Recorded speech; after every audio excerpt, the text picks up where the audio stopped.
Just imagine if they did carry pudge, frontlining core, they could have Weaver support with that, could have done an OD offlane, a Quap 4, you know, the options were limitless for them, really. Yeah, sure. Any iteration of this draft is equally as unsuccessful.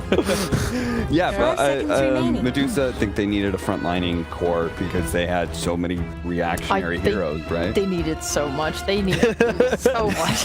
What is your initiation for V gaming in this game? Like, you have to start with an Astral.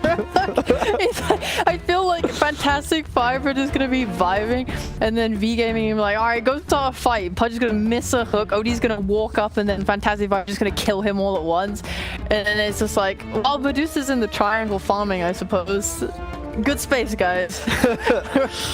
Yeah, the Mars versus Dusa matchup I still do not like. He blocks half the damage for the Dusa, usually the Dusa as well. It's not very good. Yeah. I feel like you can also still Monkey King carry, and that's okay. Yeah, they could. I mean, they have options. I guess that's what they're considering right now at the minute. Never mind. They're done. Choose your hero. I love this division. I absolutely love this division. He's been playing that, so I should have done that. It's mid. No, it's carry. It's carry. Marlene. Oh, carry's nature's prophet. Oh, okay. Which, to be fair, is a really good core-to-core match against Dusa. Very little known fact, but some players will vouch for this. Like one of the hardest counters. This guy's like, oh, I'm gonna block so many hooks with trance. I'm so good at the game. What a lost pick. Counters everything. I do think whatever it was, you know, just take pace against this team. Like they're literally just banking on them being able to get Dusa big enough. Like, just take over the whole map. Let them own their triangle if they want. Take everything else away from them and secure yourself a 10,000 net worth lead and second Roshan, and then go hike on. I look at these drops. I think Fantastic Five covers team fight damage, push, everything, and I see V gaming, and I'm like, well, good luck. Maybe V Gaming wins. Gonna be off some super clutch plays. Yeah. I can't wait for Arrow's Pudge. This is gonna be. Is it gonna be a Zot Pudge or a Yapzor Pudge? Just the question. It's gonna be a Cat Pudge. A Cat Pudge. You heard it here first, folks. Let's see if that's true and V Gaming can take this game. Or Fantastic Five will just exist and win by default. We're gonna go to our casters now. It's T Panda and Harry Freak. Take it away. Well, the panel has definitely spoken, and they have been allowed. They have their opinions on this. You, Harry Freak.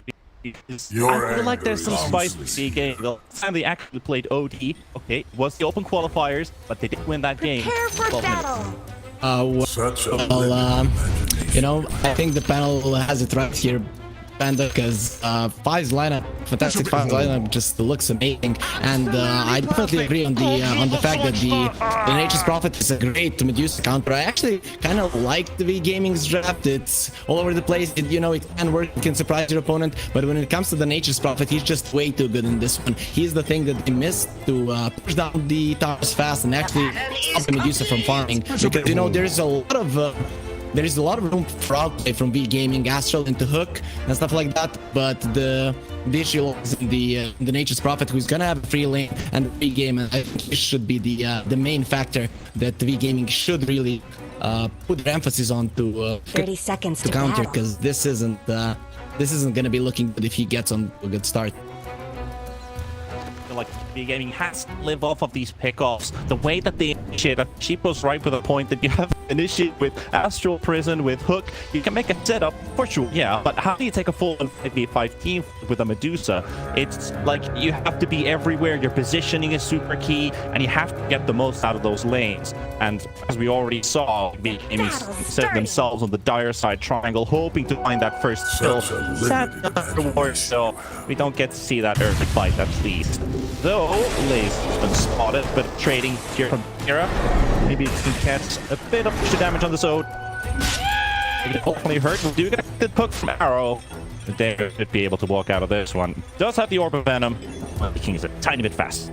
Yeah, something I like on the Pudge is for the ring protection. A lot of HP, a lot of damage, so he can be quite strong in the lane. Problem is that your armor is really lacking, and when it comes to him trading with the monkey, he's gonna be on the tail end of that one, given that the monkey has 5 armor himself, and of course he's gonna be battling as well. So that's something that I kind of don't like here, but Venom shows you they want to be good for a kick here. It's not be passive, and we get the down to the trees. So good start playing this.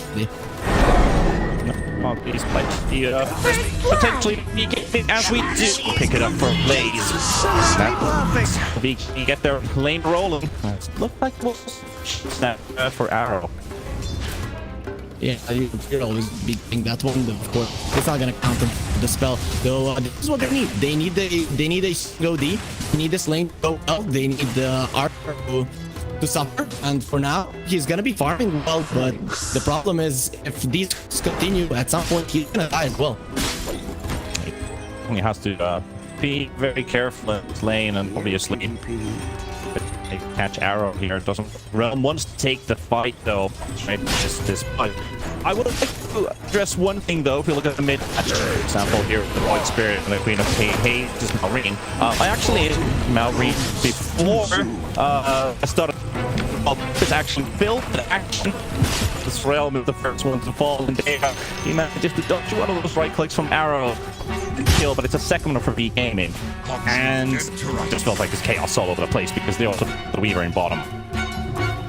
The Weaver is supposed to be playing aggressively, and you could see it from time to time. Disruptors harasses up Mars, basically one of the strongest offlaners when it comes to killing. But wants to say that Pod isn't a strong laner. I don't see anyone like that. Really fantastic fight here. There is gonna die. Maybe the saves him, pretty much over for him. It's the same and then also pick off onto the Disruptor in bottom. Lopez will end falling for the Weaver. So it's a 4-for-1 for the game. So they're really getting some early kills here. Not even in 3 minutes. We're getting a really rocky good start for Radiant. Yeah.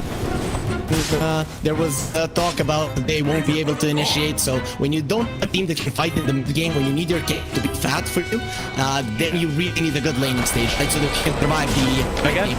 This is really well for them, and now we're gonna see a cook. Just a continued repetition of what they've been doing so far, and Arrow this time on the run. Two seems like a bit too much for them to take on, so they will leave the B south off by Realm in that early HP region. Burned, they're actually almost completely out of reach, so they're gonna need to bring some more of the couriers. Arrow, keep up with a good job.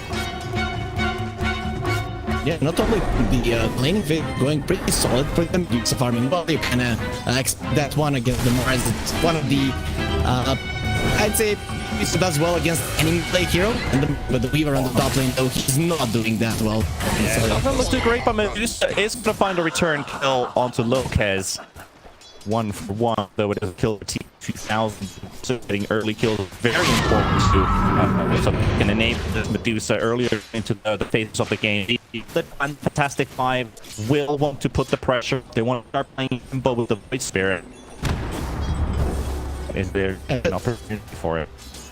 A good thing for the soft lane match, this is gonna get a very early hammer, but the good thing for our he does that in Monkey Kings. Monkey King can easily stop that channeling, so he's definitely gonna be the target. So it's gonna be a tough one anyways for Fantastic Five after this kind of a start, because that's his when he gets his hammer, he can't stay in the lane alone. And, pretty much kills everything. Again, we see that 7 in a row. Really, they are counting it for us. Fantastic Five.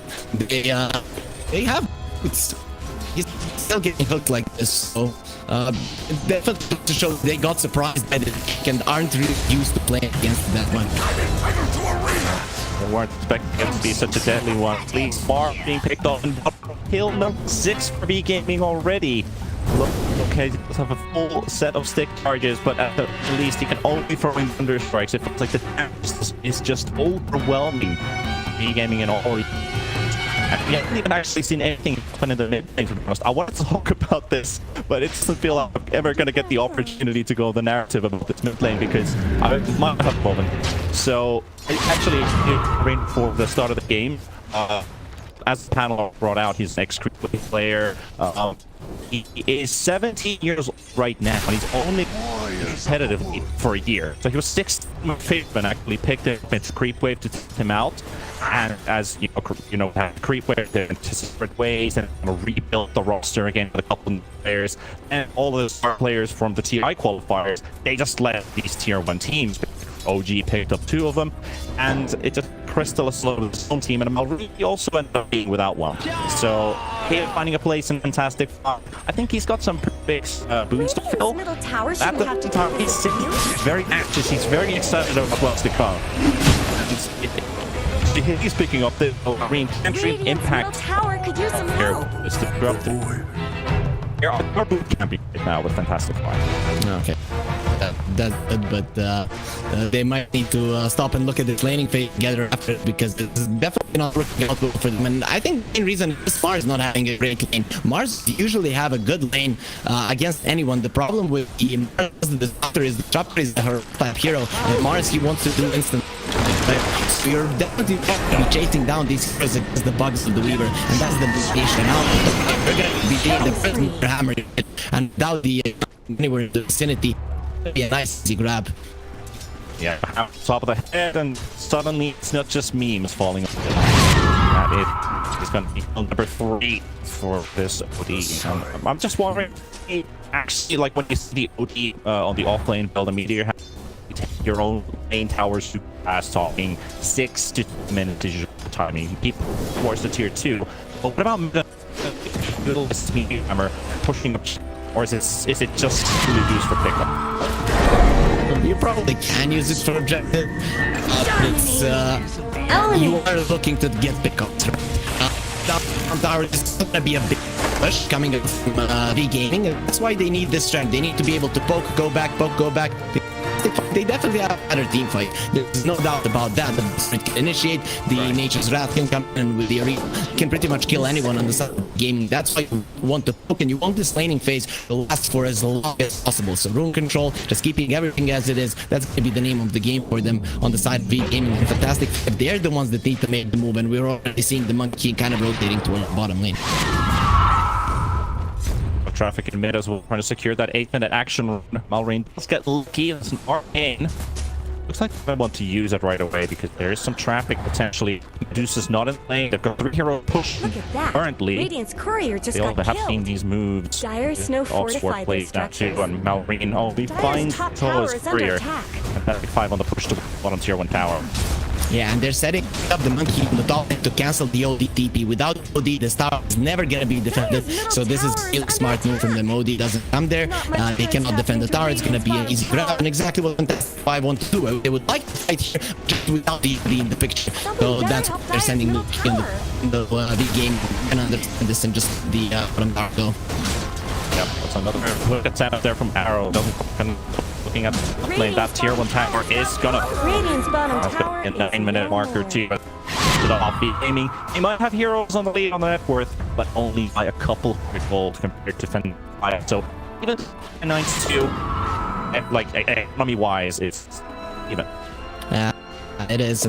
I mean, this mid game now is gonna come down to how well Fantastic 5 can spread around on the map and not get caught.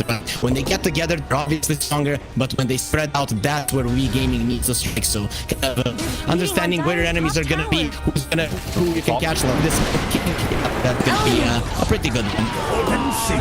It's just Meteor on top of you, and even if that damage doesn't initially go through, Arrow's there to back it up with Hook. That's gonna be a dead monkey kick. Yeah, another here. Great punch work. I mean, all I can really say, things are going good for V Gaming, and they need to keep up the way that they have to win this game, to get lanes rolling out, get these. If they have over 10 of them, just need to keep that tempo up as they have so far.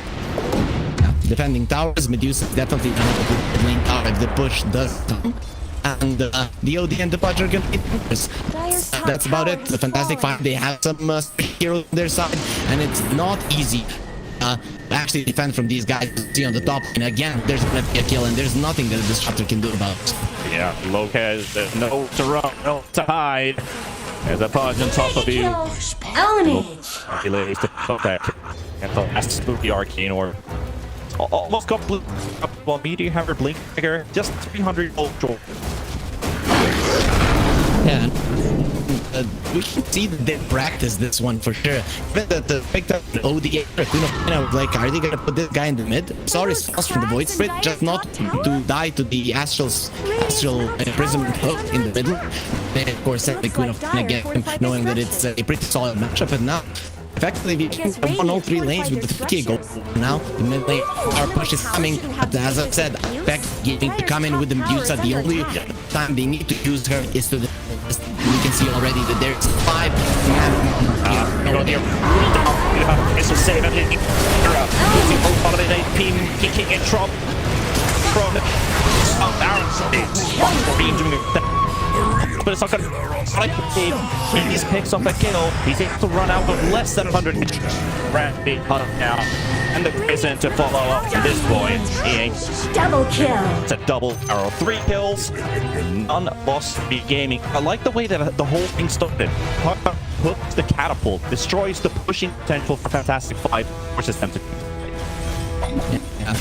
This is also a problem because the tower only took half of damage. If you're taking away map control from the Medusa, you lose 3 heroes, it's all bad, but it might be okay.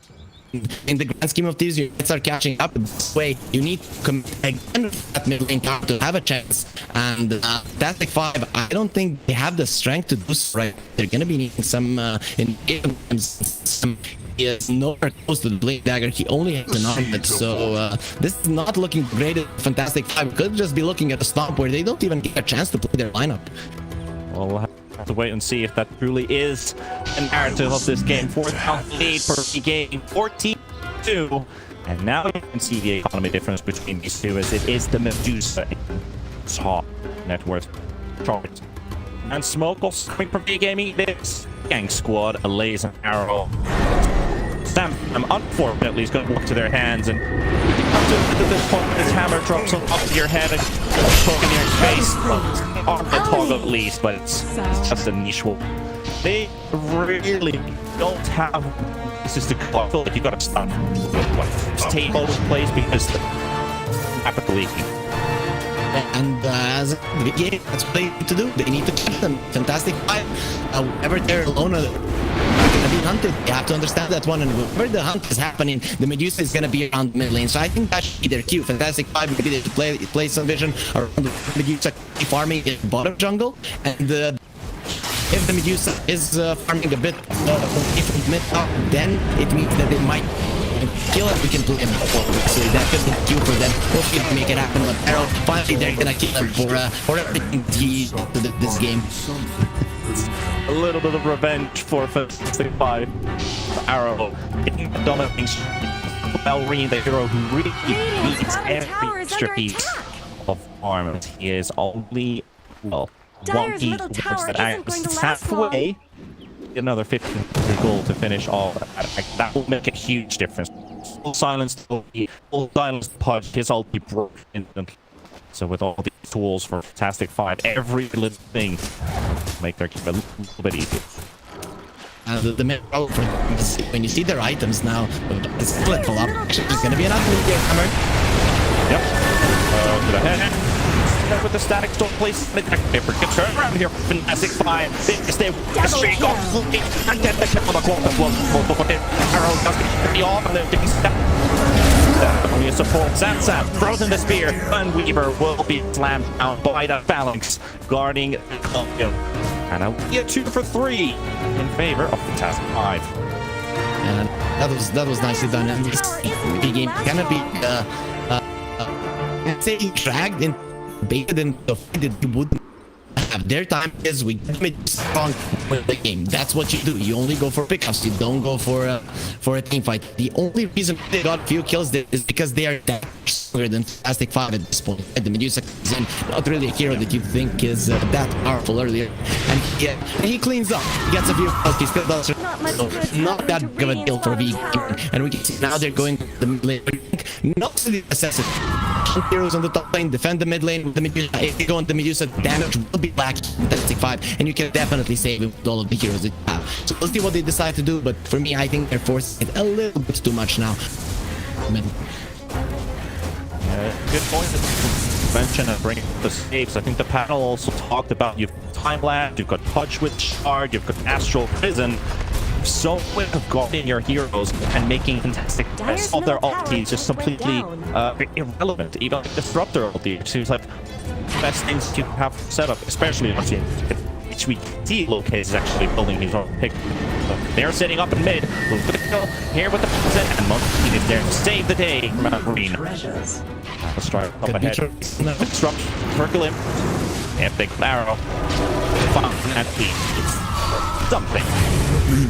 Run. Yeah. That's nice. That's nice. So when they use the Medusa, they are strong and they don't want to come close. And it's now especially with them, and I don't know if they're aware of that one, but for 5 they know they're behind.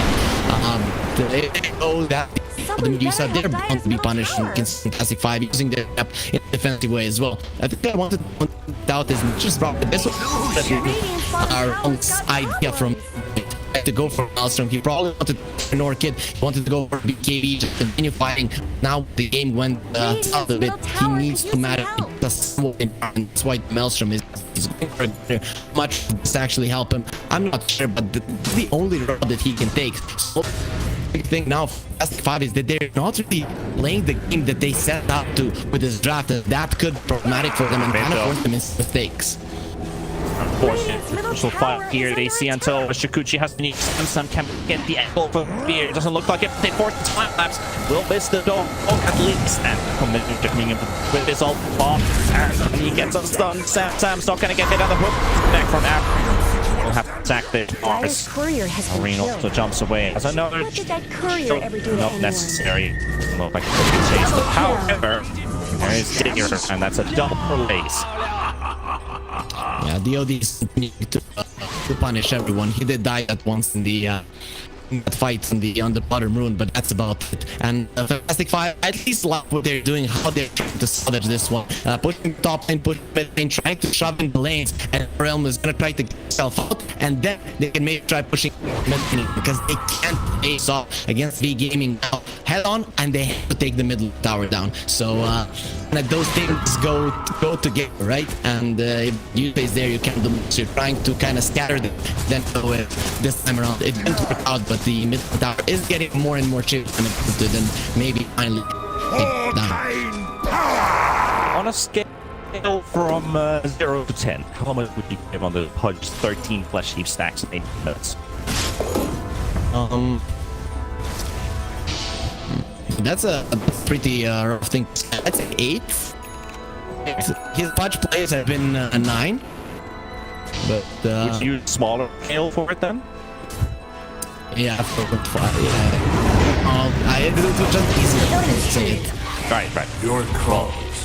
At least meanwhile, Marine will pick off another kill. Unkilled so far in the world. And those heroes, there's only 2 to 207, or 303 to the unkilled core so far. Is there going to be a change in that as well? At least this is not forcing any fights, closing off with Gotti. Going to make the 2000 a whole lot better. 200 ECS so far. 1,000 net worth in 18 minutes. This Medusa is big.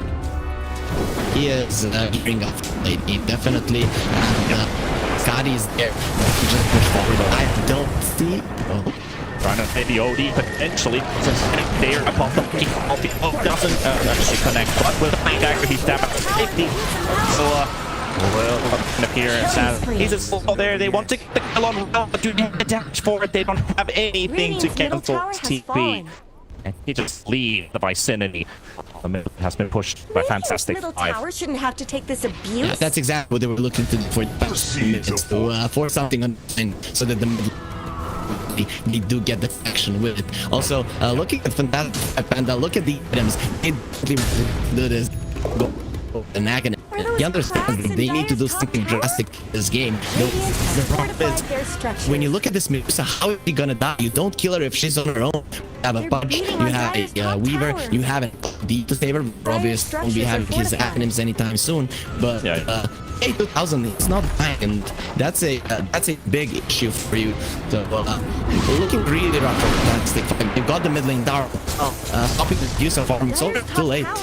I feel like it's too late. I feel like the Chapman's is better these days. Like, after Fanscore, when I talked to him, he said that Disrupt's such a good hero right now. And there's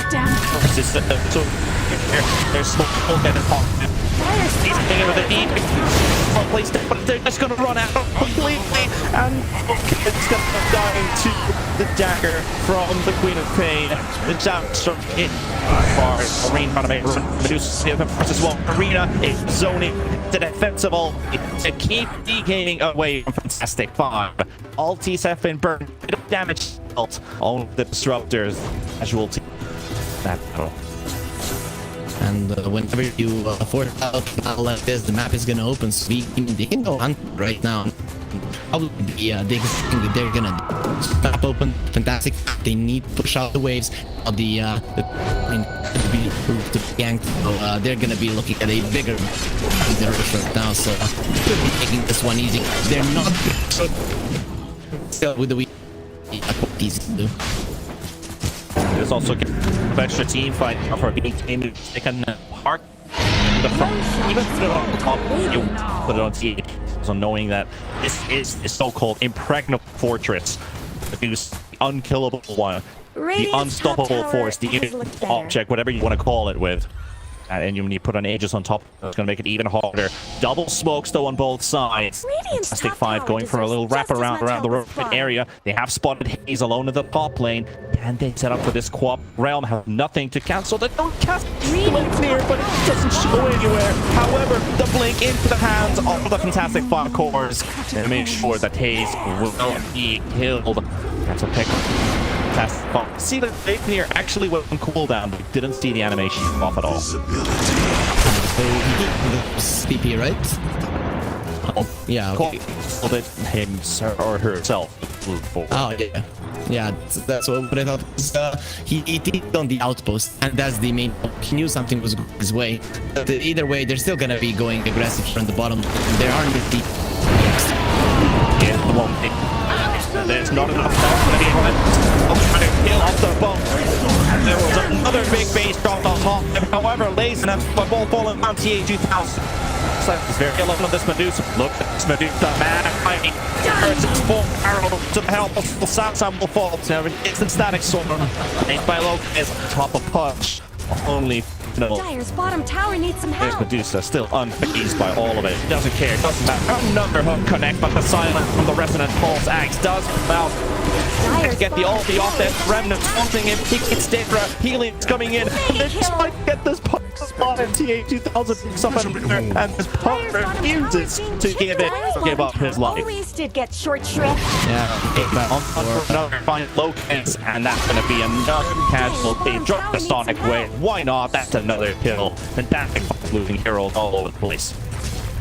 Let's go back to your 0 to 10 question. Given that he survived everything, the heroes give him a 10. Given that he doesn't need anything more. He barely survived everything they could throw at him. But also, it was the big deal that Darius came into that fight and hooked the Mars stayed alive. They could have actually brought the Medusa at least once, which would actually make allow them to stay in this game at least until the second Roach. Now with the still being up, this could be just the GG push that they're looking for. But they are looking for a wraparound from the side. That's Marine. Get good Remnant to push the DH2000. Very aggressive play here. And the say onto Weaver. Bit of a laser. Oh, my bad. Maybe over anticipation was probably trying to catch the Void Spirit with it. Or jumps out. At least it forces them away. Yeah, the Void Spirit is always going to be cool. Yeah, the Void Spirit is going to be cool at stopping the push. We can see what is doing, so he's not allowing the creeps to go close to their own base. But in the mid lane, we might see him go out. Yep, at least fire for a moment. Now the boat is ticking, taking the armor off this Medusa from the base. They're going to isolate Uprise from the team fight. Sam and Loki both sniped out that. Tier 2 tower going down. There's a creep wave cut happening from Realm, buying some time, but Laze is already one step ahead. He's to the tier 2. He's gonna cancel the teeth of the Nature's Prophet, and Tyrion back to the graveyard. Death number 6 for Realm. They're just trying to kind of put out the fire right now on Tick 5, but it seems like it's not really working out for them that well. The catch on the side of the aiming is just way too good. They might not have team. They never really needed the team fight in this game. now the lane started. So the game now, they're probably going to be going for another push. I don't see them breaking the racks right now unless Fantastic 5 decide to. If they just do some damage here, Fantastic 5 pushes out and we see, oh, there's a sweep. Okay, that kind of changes. That's something that you cannot kill on the side of Fantastic 5. So I'm curious to see if they can stop this push now from A2000. Oh, it's going to be very minimal what they can actually do to this Medusa. Dale is picked up with Scotty mentality picked on this Medusa. 20,000 net worth. Absolute juggernaut. Absolutely not the juggernaut, but in this case, the big Medusa. Interact already taken. Could potentially go for more. Roshan, as they know, this is running out 13 seconds. They're going to take a moment of pause. Maybe take some control for themselves. We expect that they just want to choke out Fantastic 5. Yeah, I mean, they could go. The problem is the only way you lose the game right now is by Fantastic 5 doing some weird things. So you want to deal with the wave. Ideally, you take the triangle, you cut the bottom wave, and then at some point you just smoke towards the top lane. So Fantastic 5, I don't think they need to wait for that. They should just smoke out and go for a fight. That smoke gets popped by Hayes at the same time. Spear just head onto the OD. They want the static storm as well. Be enough though. Okay, this is gonna get punished by THG. Just will pop the BKB and Squabble stand her ground. Samsung Fantastic 5 control. They lose the third member of their team. V Gaming is not losing a single hero in this team fight.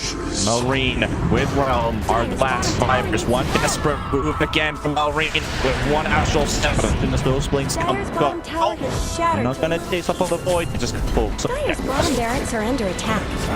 Okay, Hayes is going into the disgusting belly of Arrow. So I don't know how that really gives you life, but okay. Dota works in mysterious ways. Still, they end up in a racks, and now the game is officially over. Fantastic 5. They're not gonna call GG just yet. They're probably gonna try for another fight, but should already be considering game number 2. Given that when 2 lanes down, now you split push option. It doesn't work anymore. You have only team fight, and with all of your heroes combined, I don't know if you kill the Medusa without the help of the supports and the actual imprisonment, but with it, she is definitely providing everything there. Yeah, looking well, even with EK, it's just not enough. The damage this NP really provides is just lacking. They cannot kill this Medusa. I think the Fantastic 5 at the point is they don't have the damage against the Medusa sustained damage that she deal, plus those crazy crits, those just 2-3 shot low hits on the disruptor. Monkey King doesn't even survive that, even with all the networking. Will only go to some extent. That's the PK one of the trees. That's a like 3 now. DA2000. 9-0-12. This is still. Yeah, you can see they're giving it their all. For never giving up, right? And it's not like they're just staying in their base. They're trying something out. These are the best moves that they have. And I think those moves probably aren't going to transition into anything relevant in this game. But at least they are. They're trying to keep themselves in this. As soon as Fantastic 5 get to the base, the game will probably end in one swift fight. That Fantastic 5. I don't see them winning, but we are hoping that they can keep the dream alive at least just a little bit, so that we can enjoy Dota. Because this hasn't really been that exciting of a game. Apart from that laning phase where the Pudge dominated, I guess. I agree. Like, in terms of combining what I've heard and what I've seen, I think V Gaming maybe showed a little bit more than we were not expected to come up with such a strong laning phase. But after that, it has just been a one-sided show. And they just built this late game towards the Medusa. We're technically even in the late. We're still in the game portion. Medusa's like, yeah, where's my neutral items? I'm in that shape already. Doesn't matter. We'll take the tier to the top lane. Maureen, the other hero this and Samson tries to go for the wraparound, grab the beak.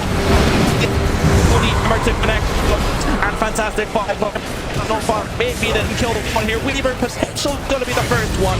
Okay, will kill. Sam will push that level, and so it comes into the buyback.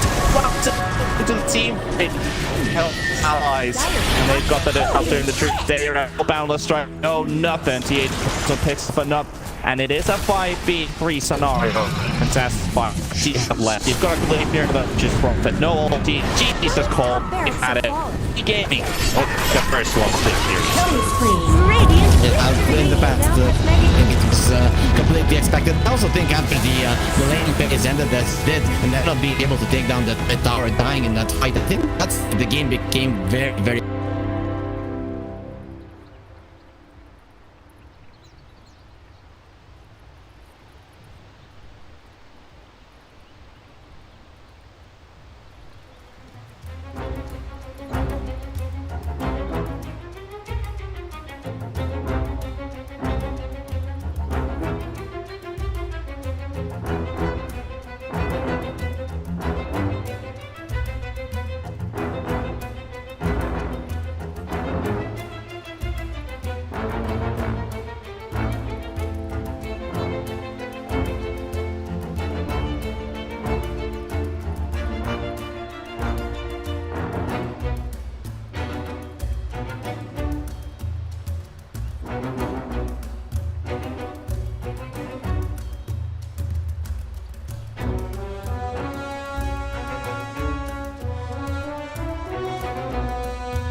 Radiant team ban. Dire team ban. Radiant team's turn to ban. Dire team's turn to ban.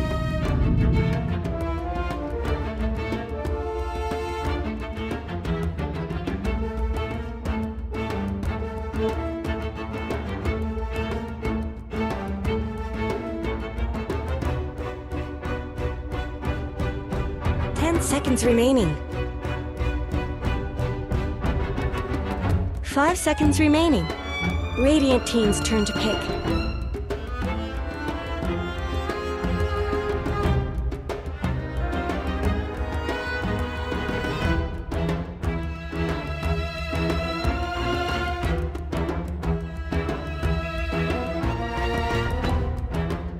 Seconds remaining. 5 seconds remaining.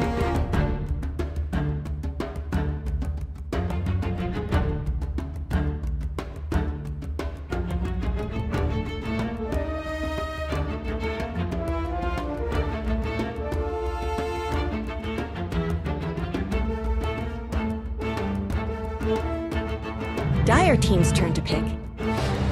Grimstroke.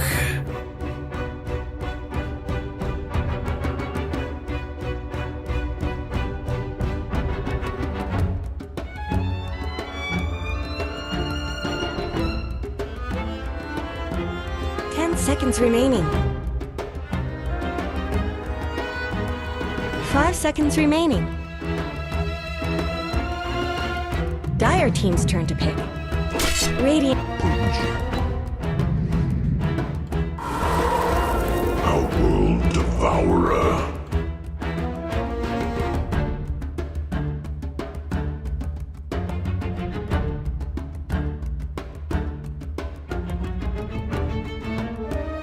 Seconds remaining.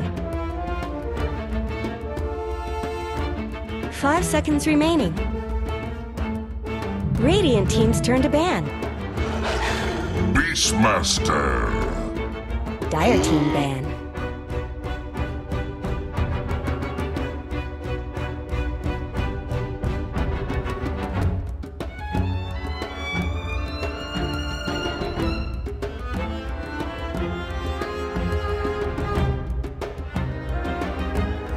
Seconds remaining. Radiant team ban.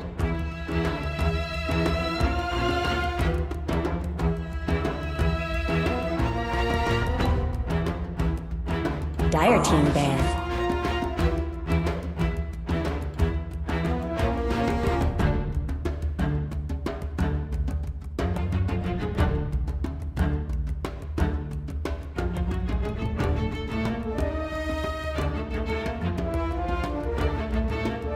Seconds remaining.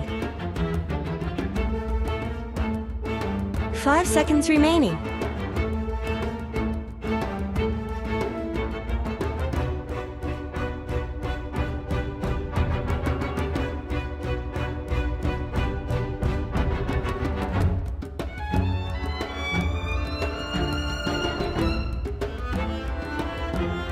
Radiant team's turn to ban. Dire team's turn to ban.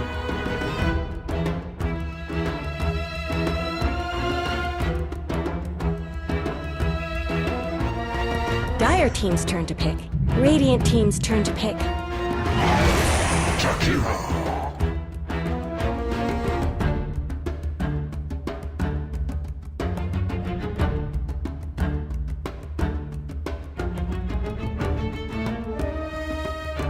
Radiant team's turn to pick.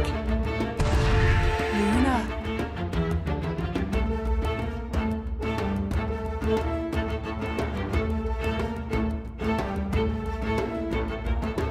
Dire team's turn to pick.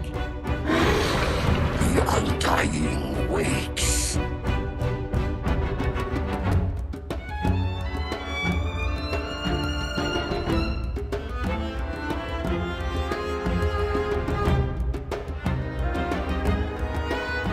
Seconds remaining. 5 seconds remaining.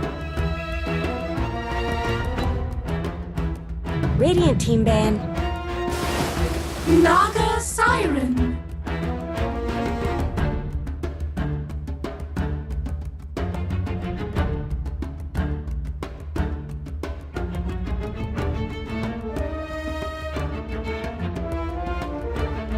10 seconds remaining. 5 seconds remaining.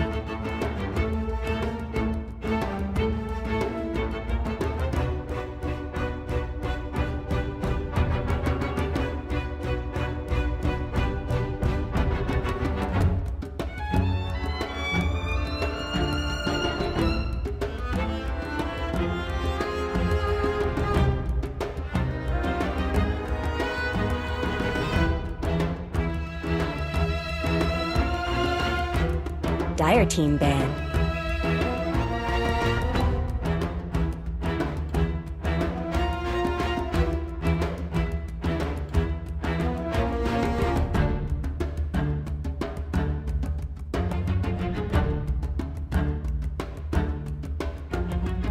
Seconds remaining. Radiant team's turn to ban.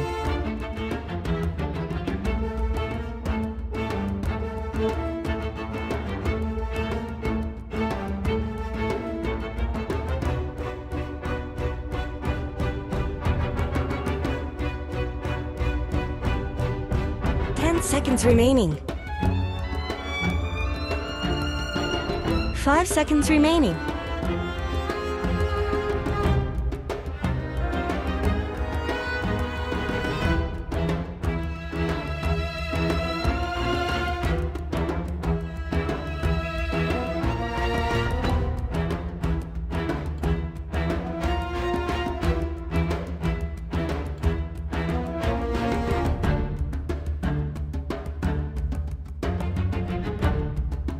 'Dire team's turn to ban.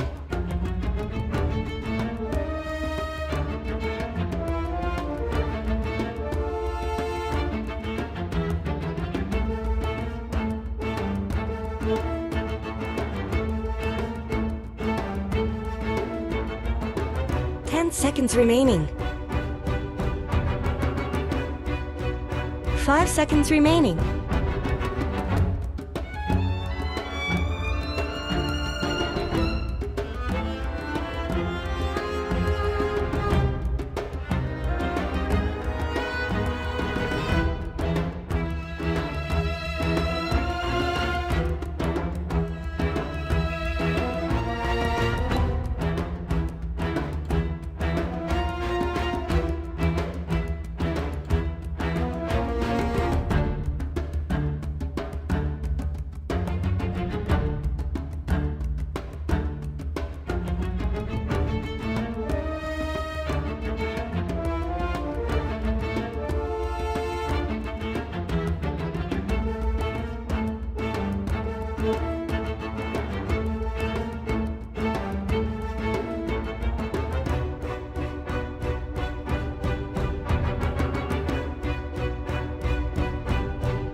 'Radiant team's turn to pick.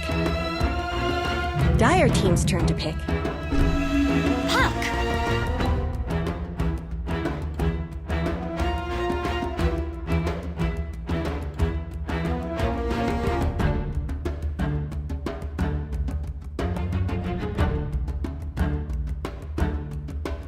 Seconds remaining. 5 seconds remaining.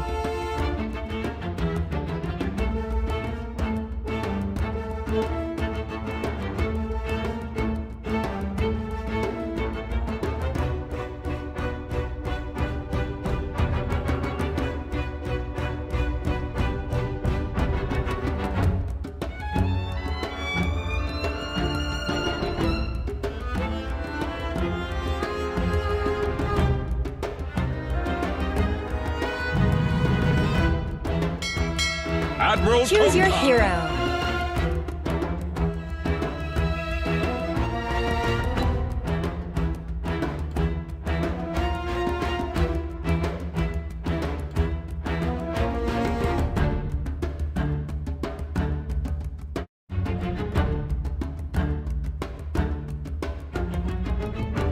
those abilities, you really hate it when people disengage against you. You're already going to have a slight problem with that with Song, but you know, you just have to really make sure that your puck gets the right initiations. Honestly, I still prefer Fantastic Five's lineup because for me, it's a bit more meta of like having superior team fight, being able to take early map control, having a scaling carry that uses all that map control that you're going to be able to get.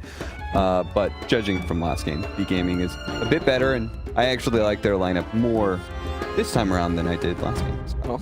I just think whatever mid gets it the hardest, probably. I think Puck and Kunk both with ruins and kill the enemy carry and what's that space do? We'll see what mid gets enabled the hardest. We'll see if V-Gaming just takes this 2-0. But for that, we need our casters. So take it away, T-Panda and Harry Freak. Thank you, panel. And I think this is a good take for Fantastic Five. They've empowered their lanes. Might get some better rotations out as well from Malrine. We didn't really see the Void Spirit that active. Maybe the Puck's going to be one of those heroes. Maybe he gets to feel the game a bit better. What do you think, Harry? Well, I agree with Cap that V-Gaming's lineup now looks a tad better than it did in the previous one. And this Undying is gonna have to do some heavy lifting in the lane, because that safe lane of Fantastic Five, it has to win. It has to win T-Panda, because this needs to be stronger than the Naga Siren. The only problem, the biggest problem I kind of see for V-Gaming is that they're playing a Naga Siren. This hero is hard to utilize well, right? You don't really know which items to go for. You don't really know when to rotate. It has been coming into pubs a bit more, but still, you don't have a set build for it. I kind of feel like you go Manta Scotty here, and if you have that one at a decent timing, the A2000 could be very, very powerful, but I could be wrong. It could be a silence coming out from him. It's just very important to hit the timing with the Naga Siren, and I think Fantastic Five have an easier lineup to play, but then again, we're gonna come back to the to V-Gaming's bottom lane, which could even be easier now, given that there are no treants to stop Arrow's hooks, and if they kill the Undying, kind of kite him around, don't fight him immediately, they could again be destroying that bottom lane. So let's see, can he do it twice, or was it just a fluke? We will know after this one. 30 seconds to battle. Antoha does go to mid, trying to scout out that observer ward placed down, and he's pinging on the wrong side. The ops is already placed on the very end. We'll realize later on about that ops ward placement with the action rune contest, potentially later on. That might have already expired by then. Our laning stage, which will be rolling out in a second. Bounty runes not really being contested, or are they? Thinking about it. There's an Undying to greet them though. Samsam is also there, and it will be picked up by Samsam, so the Beatmaster able to take it 2 for 2. Fantastic Five. I would like to bring out one thing here, and we're looking at the Jakiro here, Antoha. He's the other player that I interviewed as well, and talked about how he fits into the team and what's the essence of V-Gaming and how do you guys come together. I love his response, by the way, where he says, the guys have been playing together for a long time, and my main task was not to spoil the progress that the team has managed to achieve. Very interesting, very good test. Words. Yeah, kind of not seeing himself as the main guy. And Toha in pubs, this guy likes playing Wisp, so I was kind of looking forward to seeing a Wisp from him, but that's just not gonna be the case. Yeah, Fantastic Five have been doing their homework at least, because we did talk about Io. He's played over 3,000 games of Wisp, and he considers him the best Wisp on the planet. So if there's any Division 1 players might want to take that up to a challenge, well, he's really going to have to show himself on that pedestal, being the best IO player out there. But maybe later on in the course of DPC, at least here, a lot of training going on with Locas. Meanwhile, watching Arrow is hunting Deira, our so-called dynamic duo from game number 1. They cut down the tree, walk away from that hook. And we can see how he inflicted some psychological damage to Deira in the previous match. You very rarely would see an Undying running away from a strength hero, a Pudge to be exact, who has no armor, who you can definitely smack out of the lane. But the hook, it seems like it does way too much damage, and Arrow is the one applying pressure for now, which I didn't expect to happen. But at least Deira is doing a good job at keeping the Pudge away from the lane. That's something that you have to do here. Testing a lot. They're also bringing Realm to the task as well. Not kind of forcing that 1v1, but teaming up, also blocking the hard camp, body blocking it in this case there. He gets the G ward, opens up the easy camp. Very important stuff. Small things, they make up into a big picture. Available in mid. Neither mid has been picking those up yet. We do have a bottle for Puck. I have a full bottle on the Kunkka. There you go. So the mid lane matchup is obviously gonna be a little bit Kunkka favored. It's very hard to phase shift a attack from the Kunkka. You can just fake it out once, and of course you're gonna be taking more damage. He is pretty tanky. You can't really harass him, something that the Puck likes to do, and all of those harassing have kind of become not so strong ever since the water runes were kind of introduced into Dota. So the Kunkka is here definitely going to be having a better time, and for now we don't see that big of a difference in terms of CS, but we could see a change in that unless Puck farms the woods, and then we won't really be getting the big picture. Locas taking the fight to Antova. Inkswell stun is there. A stroke of fate. It's a complete miss though from blank point range. What is blank this? Even. A game of some sort? Antova will get to walk out of this one. Does have a stick at least picked up, so he would have had that extra regen for himself. No first blood yet. We saw plenty of kills in our last game, and that will be at least in the bottom lane. And you would have guessed it. It's Arrow and Lays to pick it up, and Realm gets the response kill. And Lace is gonna have to get away here, or maybe he gets eaten by the zombies because looks like it. He really doesn't have a way. Yeah, movement he really speed. doesn't have a way to kill it. There's nowhere to run for this OD, but the Tombstone also a bit too far away. Lays gets rid of that big zombie army gnawing at the feet of this OD. Arrow with a beautiful hook, and that will be Realm's life, and Lays lives with 40 HP. I mean, I love Pudge. I love Pudge. I pretty much nowadays often play him in pubs, but this is not something that should happen. The 2 games in a row, you play against the same hero, 2 same players, and you're just getting destroyed by him. It's not something that you can allow. Where was the talk? Where was the talk when in the pause between the games to say, yo guys, let's just think about how we're gonna play against this hero. Are we gonna run at him? What are we gonna do? Top lane, a bit of trouble here for Sam. It's a bit of miscommunication a moment ago with the Inkswell. They turned around at the same time as Locas cast it. They weren't unable to get the kill right away. Sam does get the kill on Anto with the help of the Boars. He falls, and also Daira killed by Lays and Arrow once again. I said that this game is not going to have any kills. We already got 6. This is just amazing what they're doing in the bottom lane, but you kind of have to wonder, is it Fantastic Five's fault? Okay, fool me once, shame on you, but fool me twice. It really is a big problem that they're dying. It's okay, you allow them to have Pudge, you don't see this hero as a problem, but you might want to start looking at him that way, because dying 3 times in the bottom lane, it's gonna transition into the same problem as in the previous one, and this time around there's no one to save the Luna. You had the Monkey King to stop the OD hammer last time. What's gonna stop it now when they go for the Luna? Well, there's no response on the side of Fantastic Five. Very true. Even the Undying heal is just not gonna be enough. Like, the damage is more than the sustain heal that Fantastic Five has. It's gonna be a difficulty for them, and they might even have to itemize with that. Would you think that you're gonna look for some saving items for Realm? Maybe some utility saving at least. Daira in between of the hook, he's gonna tank it for Realm. Important job for the Undying. Drops down the Tombs. Realm potentially getting the kill on this Punch first, and we'll get it with the bouncing blades. Daira lives with 60 HP, and Realm, can he get this kill on OD? He didn't get it last time. Is this one gonna do the trick? Undying doesn't look like they will get this one. They run out of firepower, plus the prison comes back up cooldown. Top lane though, big brawl onto Sam. Beastmaster getting hunted down his own tower. TH2000 tanking a couple hits from the tower.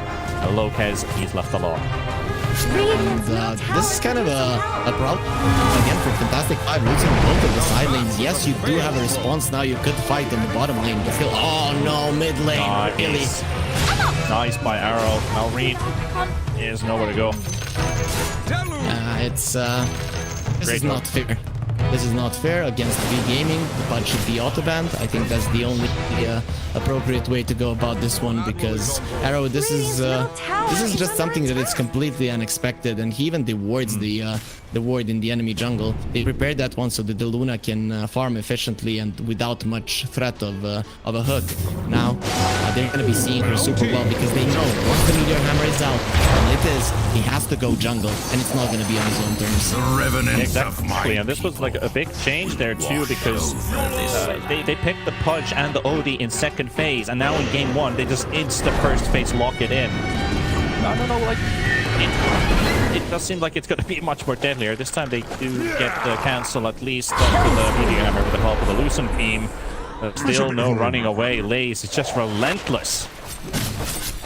Yeah, that's a lot out all the hammers, so they're still gonna be getting a kill. And while all of this is happening, the Naga Siren is farming quite nicely on the top lane, and the Kunkka obviously winning against the Puck. So again, it's Fantastic Five's job now to move around the lanes, but even if they get a kill on top, their pushing power might not be as great as it was in the previous one.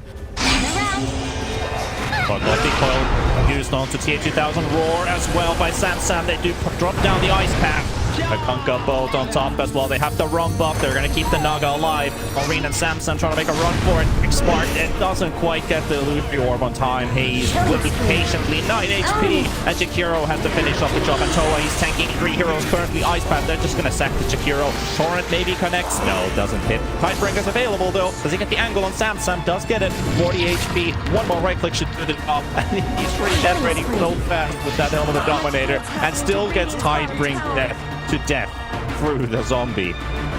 And got a rotation from Pudge. Look at this guy. Can he get any freebies here? Got the bug to worry about. He's taking a lot of damage from those rocks. Connection. Mira torrented into the air. Hayes is there. An arrow. Double kill. He lives. Just a nice fade there. It's just so much action. The difference this time around with V Gaming Draft is that they have the team fight. Meaning they can defend the towers like this. Their Kunkka is always going to be the strongest team fight hero. You use the boat, there's the ram. Everyone is going to be surviving. Even the Naga Siren falling low with the ult is being used on him. The 8000 still survives. Ooh. And being hunted inside his own jungle. It's like they knew what they were gonna do from the start. It's insane. We are gonna win this lane, and we're gonna hunt him in the woods. We will defend the top tower. The mid lane tower obviously very hard to take. And now Fantastic Five, the only thing they can do is farm the Luna. And again, it's not what they wanted to do with this lineup. So V-Gaming just off the laning stage, again, a really, really huge lead. Samsam with the help of the Dominator would look to push down this tower, but there's a Jakiro protecting this tier 1 at all times. And meanwhile, there's also the Puck arriving. There's a ward, there's a Hawk, everything. So they've at least seen the Puck rotate there. No fortified The Naga also said the Naga is farming in the jungle currently, working towards Manta style. Like you said, Manta Scotty, very possible build here for the Naga Siren. We'll see what that second item is. Maybe in the end, this tower proving to be a bit of an issue here for Samsam. While mid is being pressured too. He's of arrow, getting a bit of damage onto the tier 1 mid. Dire's top tower is under attack. I think that was a bit of a mistake coming out from him, given that now they can commit onto the top lane. No more team fight with the boat, and that's why they can dive this Jakiro as they are right now. Bottom tower is under attack. A lot of resources on this kill, but they will get it because the gaming, they're not rotating to rescue. They are getting a push in bottom with the Meteor Hammer by Lays.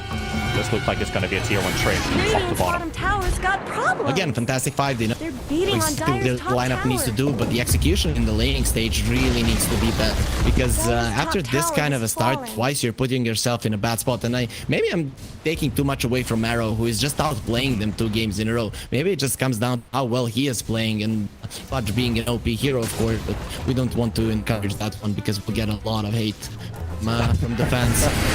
Yeah, but they're true. I do agree. Like, some players just happen to have a good game day. And Arrow has definitely been proving and showing himself on the server. They might have been able to put one, but they can't just put everything on Marine. And this Puck will be found a 3rd time.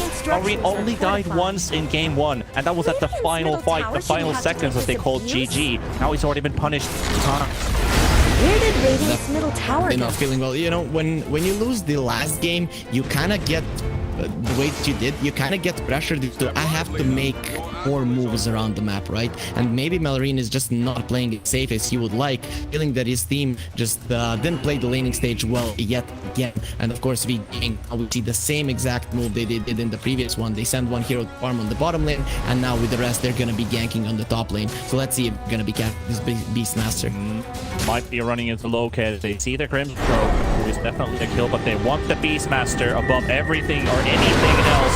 Look for the silence. Lopez walks inside the office path. He might have just given his own life. The hook from Arrow does end up connecting onto an illusion. Lopez finally killed by Lays and Patoa. Full kill for them.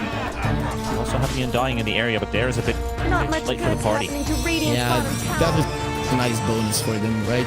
You get a kill and then someone comes over and says, kill me as well. And they're, of course, going to be making his wishes come true because it kind of goes nicely for them. Also, the Naga illusion was there, 8,000, almost getting a kill. And when you don't have to join the fight at all, it's a big problem for Fantastic Five when the Naga Siren doesn't have to do anything. And now we see he's not going to be going for a Skadi, he's going to be going for an Aghanim Scepter. And I saw this in pubs and I was like, is it really a build that you always go for? But it seems like the answer will be yes here, and this might be the build that people have been looking for, because the Naga Siren, the only reason this hero hasn't been played is because no one knows which items really to get on it. But it seems like they've finally found the recipe for success.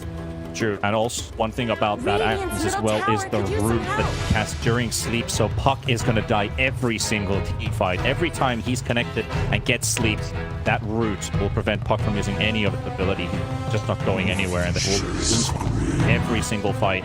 It's just a direct counter. However, with this 4-man smoke, Fantastic Five, they're going to have to bite the dust because there's no one here. There's absolutely no one in the jungle. V Gaming already know, they already suspect at this point nothing's going. They're going to go for a smoke of their own. There's a Hawk coming. It's not going to be of much use because the Hawk already goes past them. However, V Gaming, where do they end up going? Might have caught a glimpse of the Puck. They're going into the jungle back in. They're going to walk in. Deira, they see him at least. They don't want the Undying. They want something else. Samsung is there. Lopez is there. They're trying to go for the wraparound. Really good movement here. And they might just surprise them completely. Samsung is right there. Can they get to him? 4 versus 5. Or 4 versus 3, I mean. And they're going to get at least the X-Bar. 2-man Iceman is there. And Beastmaster is still on base. And Tawa might be the one to lose his life first. V Gaming, they couldn't score a kill. But with the 8,000, the song will be used. They're looking for the set up the roar from Samsung. He never got the right number. The song. Oh, but no, the Siren in trouble. Fantastic Five will get a second. Looking for the third. They've got keys as well. And it just everything clicks. Even if Malvern loses his life, it's still a 3-for-1 Fantastic Five. Yeah, an amazing fight for them, and kind of Gaming being a bit too greedy there.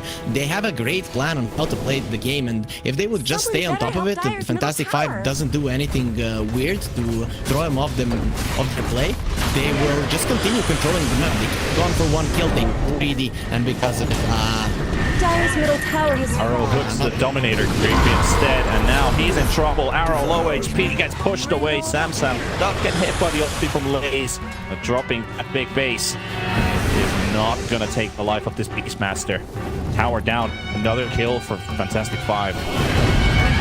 Fantastic Five, at least they're using the mistakes from V Gaming. Being greedy, not wanting to kill the Undying. It's gonna cost you. On the top lane, it's just about ganks. You need to be fighting team fights on the bottom lane. V Gaming, they just thought they were so strong. And if they won that team fight, it probably would have meant the next 10 minutes, Fantastic Five were gonna be helpless, and then the Naga Siren comes out to the woods. The game is over, but wanting to end it a little bit too early will cost them and actually give Fantastic Five some kind of a momentum. The Luna being the strongest hero on the map right now, at least when it comes to network, and when that BKB comes out, maybe Fantastic Five can make an aggressive move and not just be in a defensive position with a good tombstone.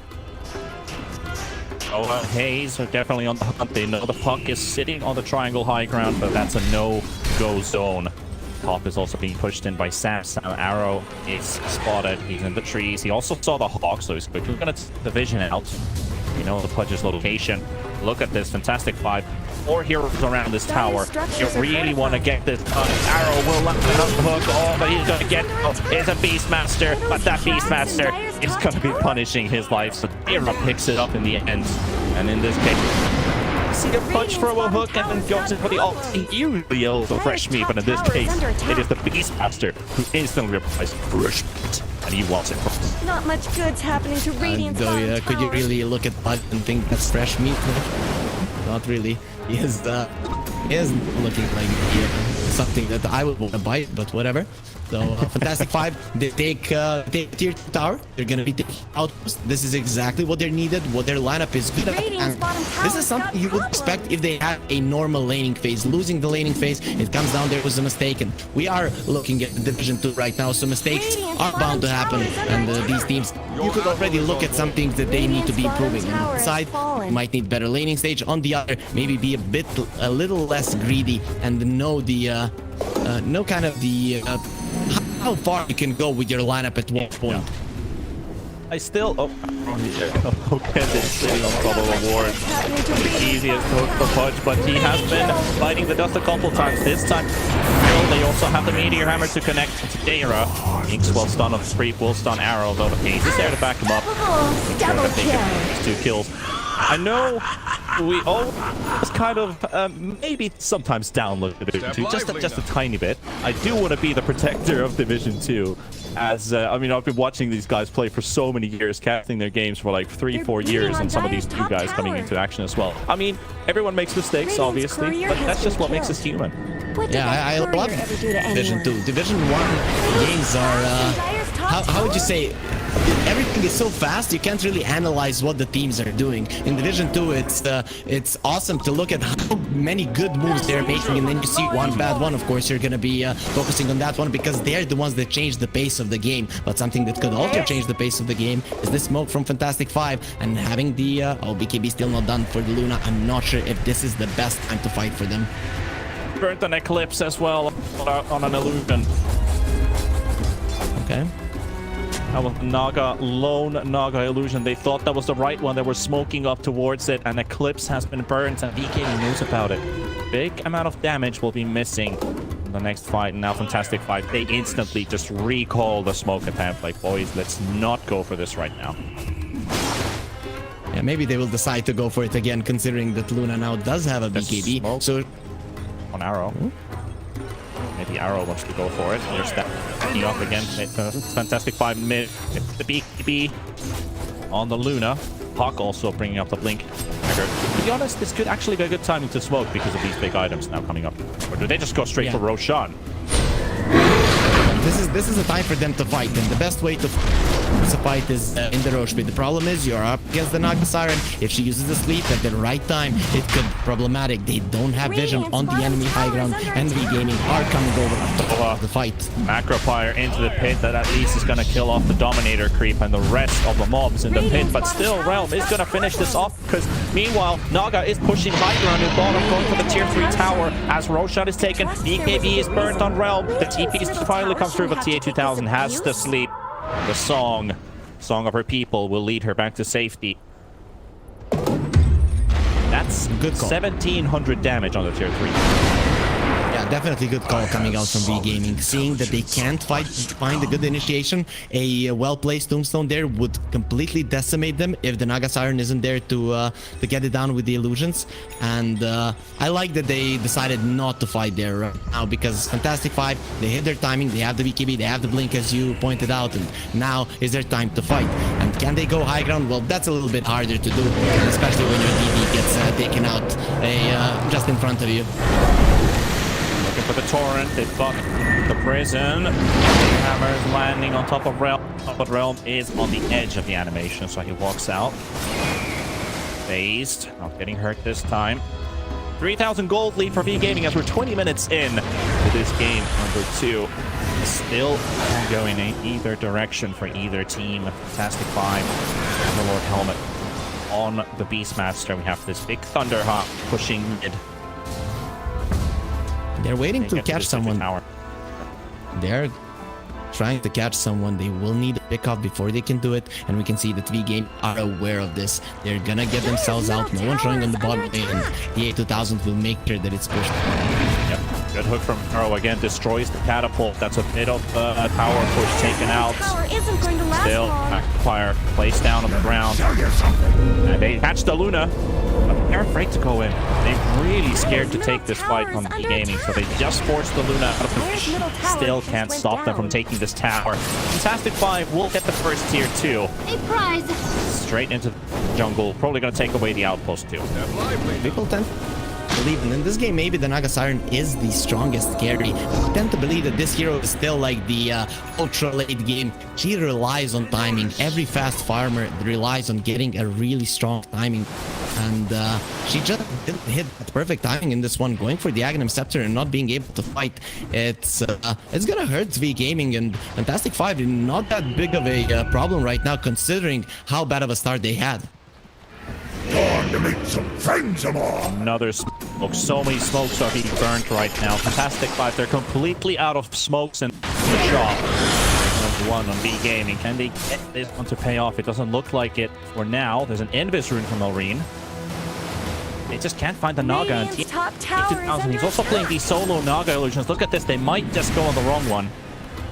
There was a Hawk though, which did reveal at least the Naga's movements, but still that Naga's moving at 435 movement speed. How do you catch that? You don't. Well, you don't. That's the short answer.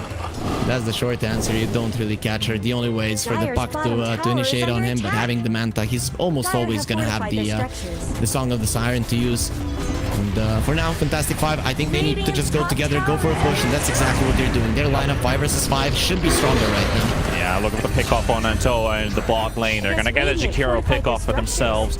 And again, a tier 1 for a tier 1 this time. You actually don't get to synchronize this almost ever. In top tier top 1, the Dire bottom tier 1 tower being taken. They will get the Dire tower and get to defend theirs in top, knowing that they have the man advantage against the game, forcing them away. You get some nice aggressive wards. Look at the warding from Fantastic 5 here in the Dire triangle and right in front of the base. I really like these wards. Yeah, that's for them so that they can hold that area. And if V Gaming go a little bit too deep to the top lane, it's a lot easier to smoke into the top jungle than it is to the triangle. If they're holding the triangle, you're gonna have a tough time taking it over. So that's why they are staying in the vicinity, maybe hoping for someone to go and try to devoid those wards and get caught. But for now, V Gaming are not gonna be taking the bait. So scouts out the Ops is ward. under attack. Oh, there's an ultimate orb for TA2000. That courier almost dies carrying it. War is out of damage, but the courier lives. No need to call Pita this time. Dire have Look fortified from their Arrow, structures. doesn't quite connect on Realm. They would have loved to get the Luna out of play, maybe burn the Aegis. Still, Wanna fight Gaming. now? How do you fight this Marine going in? They've got Gate-Swall looking for the stun.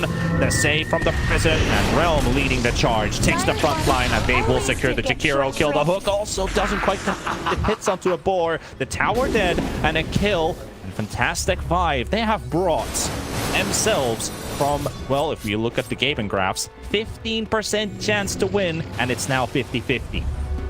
It's definitely 50-50 now, and Realm being buffed up by the Beastmaster, he'll definitely hold his own against the Naga Siren. Once the illusions are dead, Realm is just gonna be doing super so much to the Naga Siren. He's not gonna be able to go down with the BKB. He's yet to use it, and now he sees Arrow. They're chasing in on the top lane. They can fight however they want. Drum charges, everything being burned here so that they can make sure that this punch will fall. And Arrow, another casualty. V Gaming, even with that blitzkrieg of a start to this game, they are now losing heroes back and forth, back and forth. They don't really have a good package of this game anymore. The 5s are the ones dictating the pace, doing whatever they want. But when do we get the full initiation out of this Naga Siren? Because we have not seen the Naga in action yet, so we can't forget that. There's a kamikaze onto the hero with the bird, the stun, the soulbind onto 2, with FaZe being the one nearby. And they have the Eclipse, the damage is there, but the BKB pop with the Conquer will buy some time. However, they've got the hammer. Ballerine to intercept and interrupt. They will get the Mantidote onto the Meteor Hammer. Into the high ground, OD will fall. Both connect onto the puck, and BKB pop by Realm will not be hit by it, will not be phased by it. TA2000 probably just waiting for a little bit longer, and Puck will be taken out. There you saw the power of the Aghanims with the web. The Puck can't go anywhere. They hold the high ground. Yeah, they hold their high ground, but they're definitely getting pushed back. Fantastic 5, a really good job coming out from them. Actually, that Manta dodge from the Luna, not having to force out the BKB immediately, worked out really well for Arc. They just did a splendid job there, even forcing out some buybacks from V Gaming, losing only the puck. It's not that big of a deal, and forcing out the BKB on the Kunkka. everything going their way right now. Considering that V Gaming have no towers outside of their base, they don't really have a safe place to rally around. So they have to be all over the place. And once there's a Skadi on the Naga Siren, he has to try to make something happen. But is 3k HP enough for your illusions to survive? I don't think so. The A2000 just missing his timing with the Naga Siren, and it's gonna be a tough one from now on, given the division is gonna be in favor of Fantastic 5 until the end of this game. Agreed. I also, even if this game, no matter what happens in game 2, if it's a win or a loss for V Gaming, I'd love to hear what the panel thinks about this Naga Siren, how it has been played out by TA2000. Maybe we can learn a few things, why TA2000 has gone for this build, why he's played it out as he has, or if he hasn't had the opportunity to play the way he wanted to play it out, because definitely haven't seen much. We haven't really seen this Naga Siren throughout this game. We're 27 minutes in. We've almost played a half an hour. We've seen Naga in one team fight. That's on your high ground tier 3 tower. However, they've got some vision in their triangle. They've got Realm right nearby on Toa. Song being used. Undying, they're targeting Puck. Did they get the ensnare though? Yep, they just use it in time. Meteor Hammer's also there. He does have the resistance spaceship for a second there, but the Soulbind is too. Laze is losing his HP and looks to be going down, but the save on the Glimmer Cave buying some time. The OD is still remaining at the prison save, and so it gets a bit of damage onto the Puck, but it's horrible fall. Meanwhile, Realm, he's surrounded by enemies, and TA2000 picks up a triple kill, but is he going to live through it? Another ensnare onto Maureen. Hayes is there, Dayra's there, pops down the tombstone, and Beastmaster also joining the fight now, and Hayes is not going anywhere. He's going to have to try and TP out. It looks like he will too. The bird, literally a millisecond from connecting, and would have cancelled that teleport. That looked even worse for Fantastic 5 than it ended now. To be honest, this is the strength of the Skadi, and the A2000, they couldn't finish off the Puck despite catching him with the net, keeping himself alive with the phase shift. A pretty decent team fight for V Gaming, given that they killed the this Luna. But I have to say, T-Panda, I'm not the fan of the Aghanims in this game in particular. I think the A2000 went for it because he's used to getting it right now. I'm seeing it more and more. And you were talking about the Naga Siren. I remember playing in a team with a guy who played the Naga Siren a lot, and he always said you need Manta Diffusal plus one item to be strong. If you can't get it before minute 25, you will be in trouble, right? So then if you can't get it, then you just get the Manta plus that big item beat art beat Skadi, and him skipping it, he's gonna get it a bit late, but still the first fight with the Skadi goes well. So it's a nice thing for V Gaming. Maybe they can keep this coming. If he can kill the Luna one more time, it might mean that V Gaming can take this one for themselves despite having such a big deficit in terms of map control. Yeah, I agree. It does seem like it's more of a him thing, his comfort to build, and I agree also on the fact that Naga's kind of like Phantom Lancer, where you go for Diffusal and then plus one item, then you're ready to go. You're good to go to fight. Meanwhile, Arrow's not prepared for this at all. And Antoa, that's just two quick kills for Fantastic 5. Both going for Realm on the Luna. Now 7 kills up. Just a couple hundred gold short from a Demon Edge to finish off the Daedalus. This Luna's about to hit like a truck. Not much. Yeah, he's gonna be very, very powerful, of course. Getting close to the butterfly, just with this magic damage. I'm not sure they can deal with the illusions, so Realm will be having to go for a MKB at some point in this game if he wants to go toe-to-toe with this Naga Siren. He won't be having it, so maybe that's the timing that he can use. The problem is Realm will have 2 lives, and this might be the Aegis, which V Gaming aren't going to be able to fight outside of their base. It is perfect timing as well now for this Where he goes. Radiant's Luna to finish off the Daedalus. It frees up an inventory slot. You've got your Aegis picked up. They also have the shard, and that shard is still in Luna's backpack. Wonder who's going to be picking it up, because Beastmaster already has his. Brim also already has his.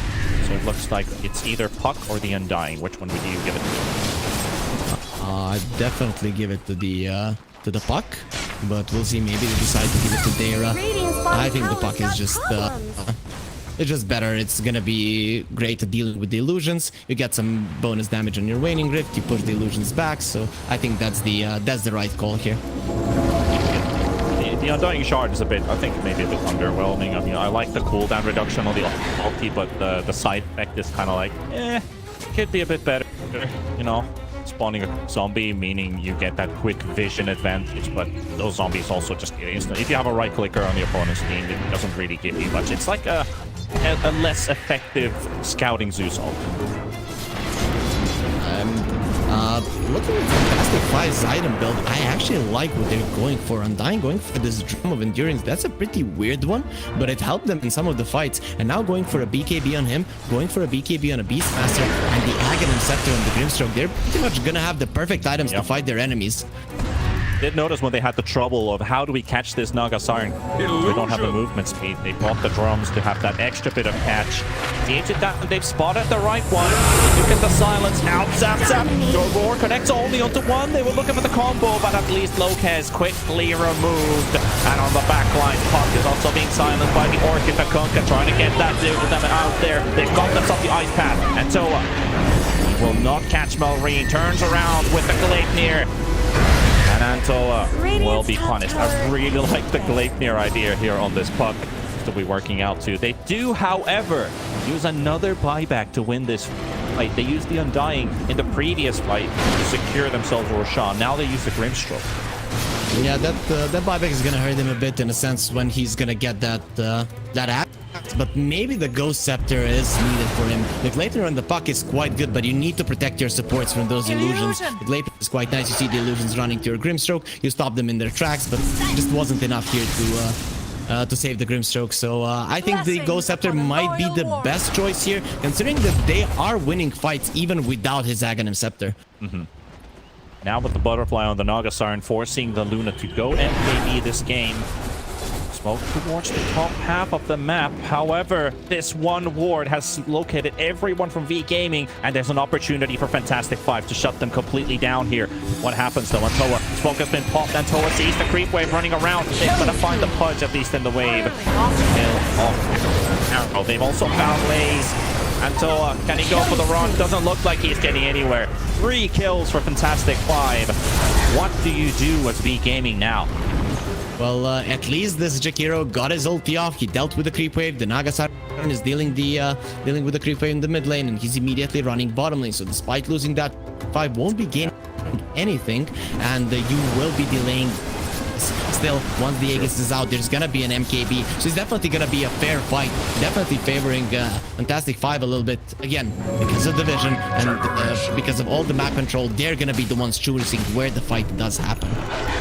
Yeah, Naga Siren and Jakiro are getting to destroy both creep waves. You get kills, but you don't find objectives, which you really would like to look at as Fantastic Five. They do have a net worth lead for themselves, about 7,000 gold XP also in their favor. Not getting to breach that high ground just quite yet. Dealt some damage to that mid-tier 2 tower, slept less than half HP. Still destroying the mid wave first, or the mid racks first, doesn't really give you a huge advantage in terms of map control and the way that you have to move around the map. You would love to take one of those side lanes first. Those from now are definitely going to be hard to do. But V Gaming, at some point, they will have to leave their base. Fantastic Five, they're getting stronger by the minute. Once the Luna has a Satanic, he just stands aggressively and is backed up by the rest of the team. He's probably not going to die. I don't see Fantastic Five, though, risking it before they get the next Roche. So V Gaming, they're buying themselves 3 minutes here to get out on the map, get some vision. But the thing is, Fantastic Five, they have such great wards that are very unlikely to get dewarded. And because of those, you're gonna have a tough time getting a fight that you're looking for on the side of E-Gaming. Step lively now. Your admiral is on board. Trying to take a quick glimpse as well. We've got one smoke on the E-Gaming, another one in stock. Remember, Hawk is being silenced in the top lane, but Hayes isn't getting the full combo off, so he's just pointing around with Marine. Who has been playing a decent game ever since the laning state. However, Lodi found one target. It's Realm. Look at Jakiro almost completely dying, and Dara, because the Undying has a BKB being used, but the Ice Path will be dodged. Does not connect onto Realm either. This Luna, just one big shard loosened beam, and that Jakiro almost completely loses his health bar. That was 2,000 damage. Yeah, the problem is that he was standing next to his Naga Siren, so this Jakiro has... now he knows what he needs to do. Stay away from everyone if you want to survive a one-shot loosen beam. Pretty much. Lays finds another target. That is a Spanish. one. Sam gets the roar, but again, the soul bond is just a tiny bit too late. Doesn't matter though. Arrow is falling. Another connection of the haste. TA2000 looking for the song, interrupting, and they are all being lulled back to sleep. But now with the creep waves next to the base, Fantastic Five with the help of the DD on the Luna. Midrak should fall quickly, however, and Realm withstand all the incoming damage. Can he live through all of this? Because the glyph has been forced. He's also very cautious.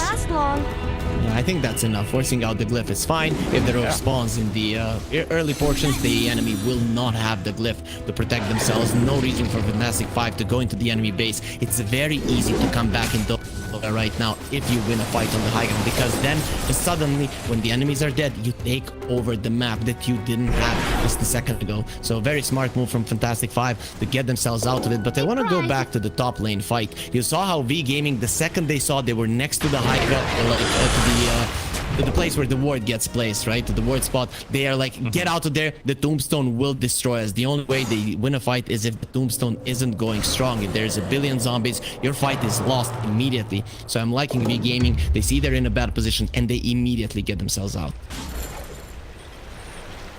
37 minutes in the making and still no decisive blow to dealt on either end. Fantastic Five might be in the lead. In terms of money and in terms of this Luna getting big, we do have a fresh BKB on the Naga Siren. That's 9 seconds. Stack up here. Fantastic Five taking defensive positions here inside their own triangle. They don't really have to leave if V Gaming is not showing up on the map. And as he said, have to leave their base sooner or later. Now they've got some wards placed down in the mid lane. They've got a bit of an advantage, but now with TA2000 hiding in the trees, throwing a random ensnare, should be enough of an indicator to tell Fantastic Five they are in the vicinity. Their Hawk, good vision here provided. They don't see it, they don't know it. So a ward right in the middle of this jungle area. However, it's like Marie's just gonna go cut waves, force them back to the base, and the game's not gonna find any pickoffs. Can you? Yeah, smart move. As long as they're controlling the top part of the map, the Roche is going to be theirs. That's their objective to end this one. So there is no reason for them to take a fight on the bottom lane. Them fighting on the bottom lane now would be kind of the same as V Gaming went for that smoke early on in the game, if you remember, and just losing a few heroes. So Fantastic Five, they don't want to make the same mistake. They know that this game is theirs to lose right now. But the only way they do it is by being impatient. When I talked with Malrine, he also mentioned that the loudest player on their team, who is Realm or Arc, he does all the shot calling and makes the moves, but we didn't really see that today. Is this now another call from him? At least he wants to rush in first to the Roche pit, which is up in 3 seconds, by the way. Now they're contesting it for real. Gaming are in the vicinity, they get scanned up. So Fantastic Five, they're gearing up for a beautiful team fight here around this ward. If Fantastic Five go in here, if V Gaming go in here, I don't see them winning a team fight, and that's why they're not going to be poking. And this is the you might run into as well, that you just go head on, charge into your opponents because you think you've been gaining ground, but you're still running into the opponent's vision. Top tower is under attack. Naga shows herself trying to take the outpost there momentarily. See that both teams have been making this mirror movement around the area, but it's so easy to make that small slip up, just extending a little bit too far.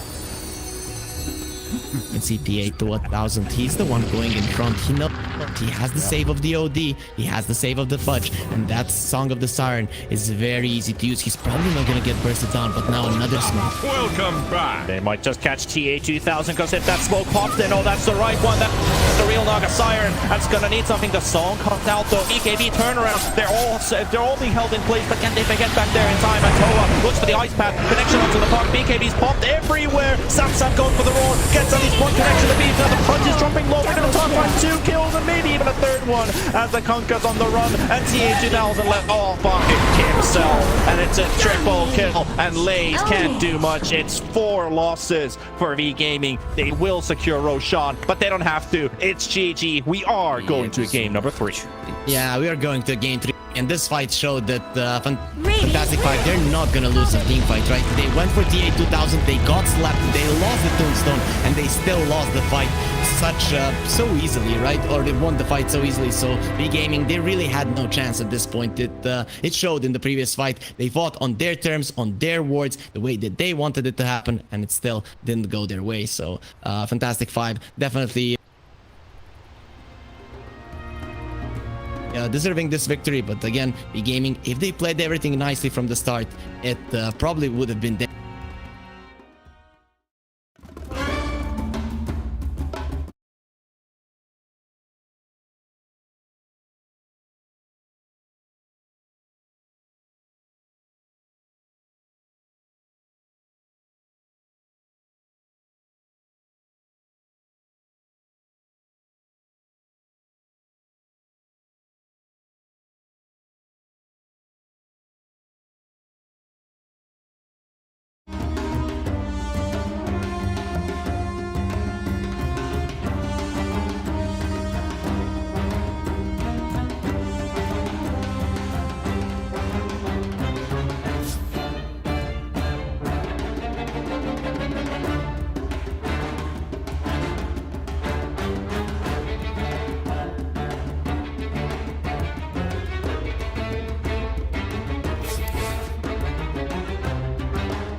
5 seconds remaining.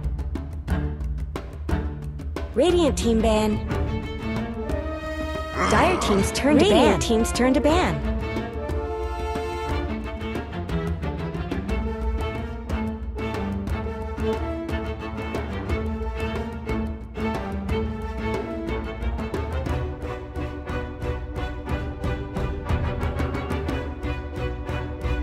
Seconds remaining. Dire team ban. Radiant team's turn to pick. Dire team's turn to pick. Grimstroke.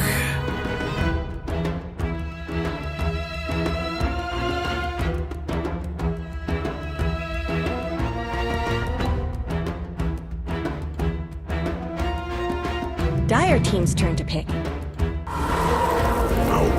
Devourer. Radiant team's turn to pick. Radiant. The Undying wakes.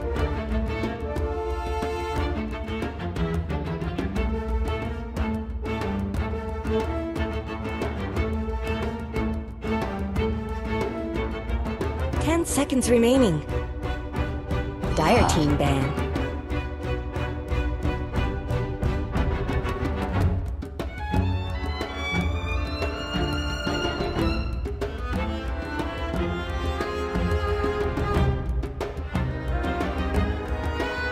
Radiant team ban. Dire team's turn to ban.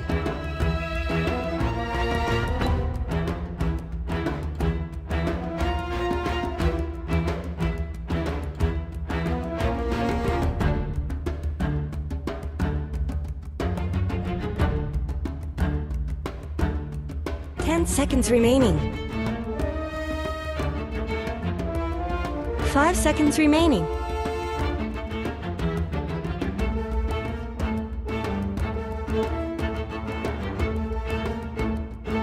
Radiant team's turn to ban.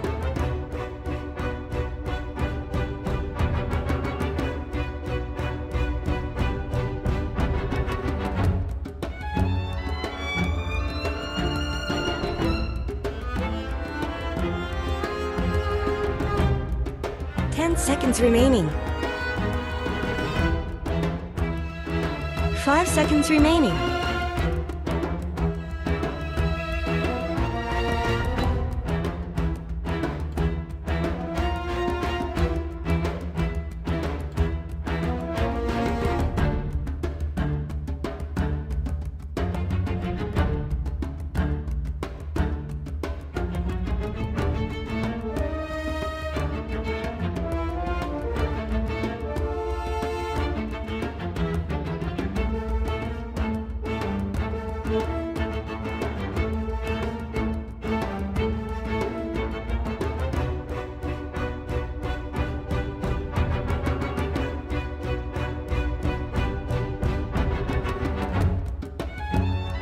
Dire team ban.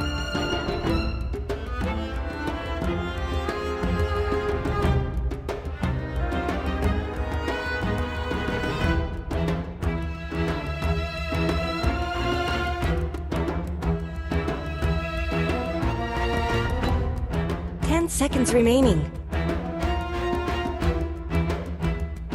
5 seconds remaining.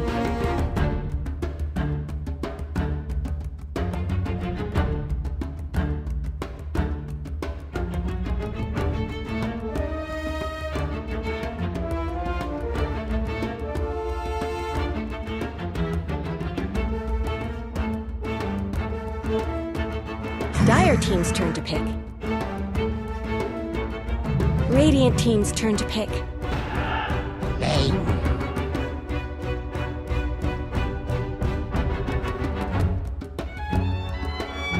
Radiant team's turn to pick. Lycan.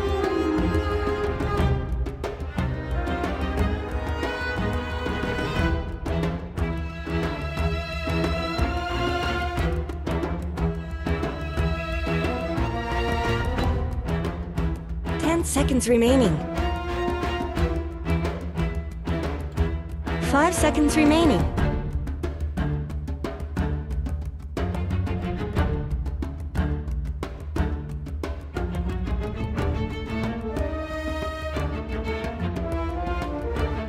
Dire Team's turn to pick. Drow Ranger.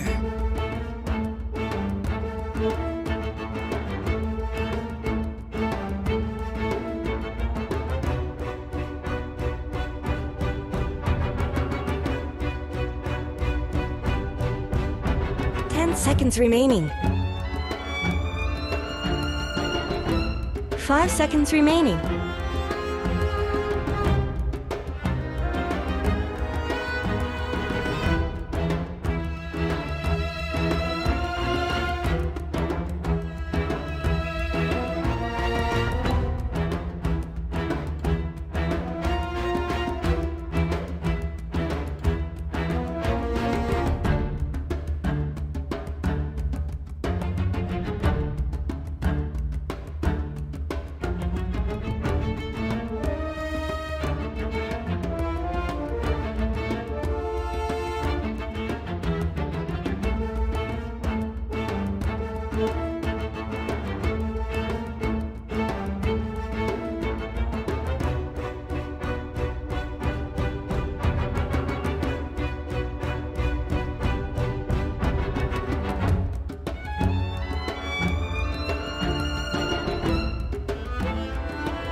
Radiant Team's turn to ban. Bat Rider!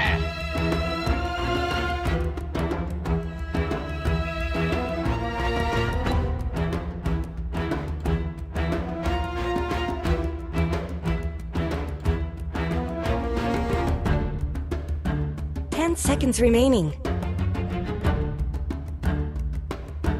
5 seconds remaining.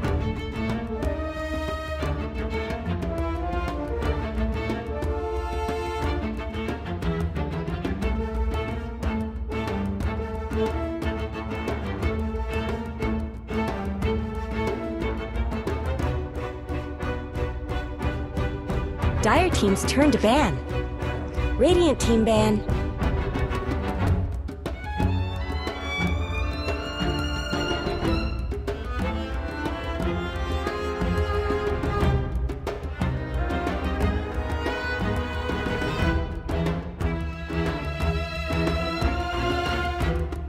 Seconds left. Decided? 5 seconds remaining.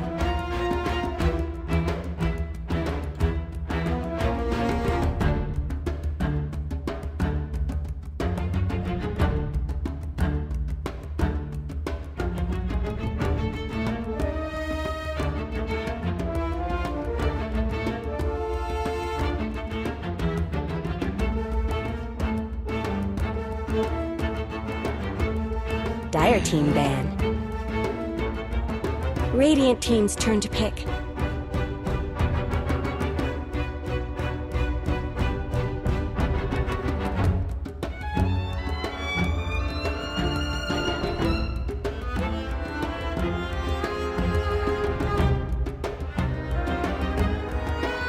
Seconds remaining.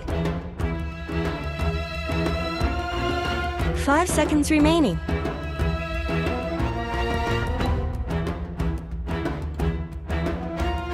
Dire Team's turn to pick. Storm Spirit!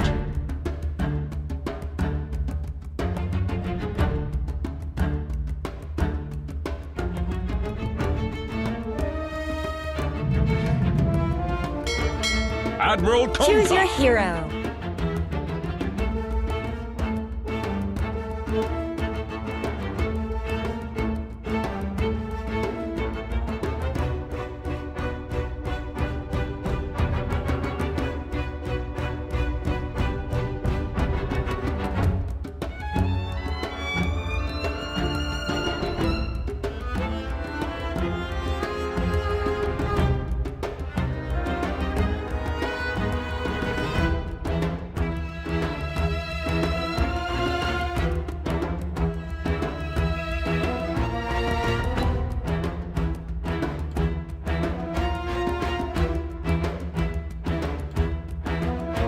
Seconds remaining. 5 seconds remaining.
They're so nice. Next time. Better luck next time.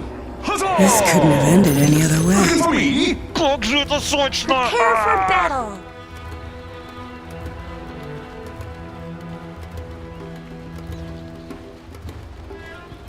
Absolutely perfect. Huzzah!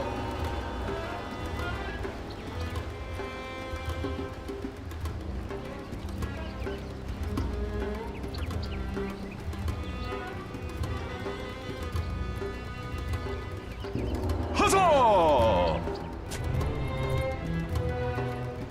Step lively now. Your admiral is on board.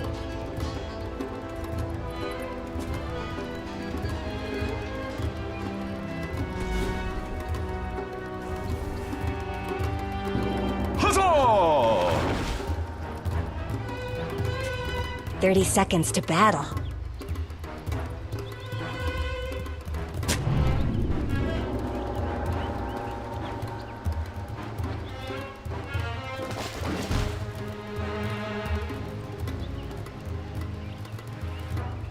I have solid intelligence on what is to come.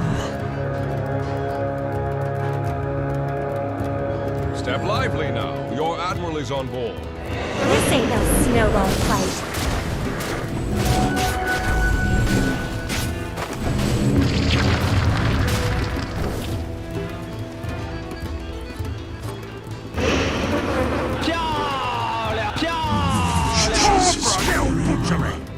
Step lively now. Your admiral is on board.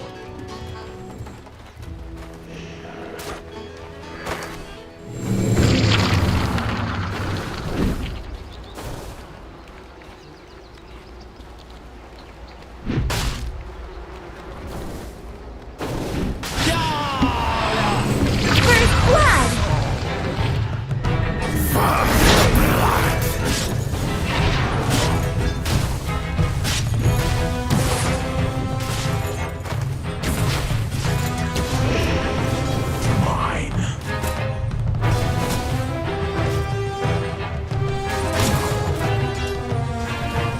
Put it out of your mind.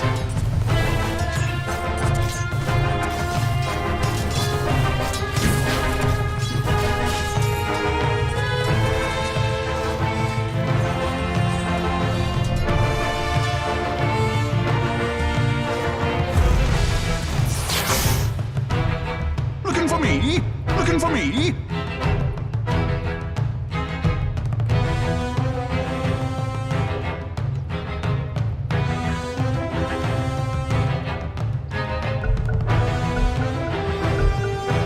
Let's get on with it!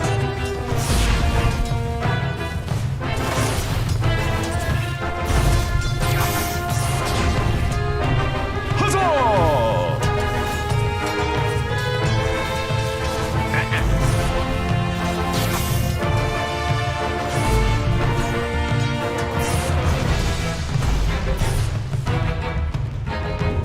Huzzah!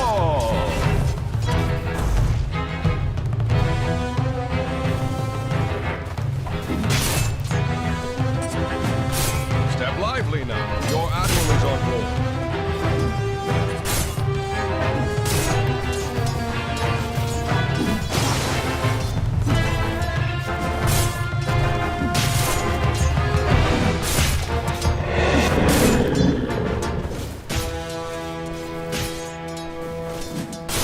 Step lively now. Your admiral is on board.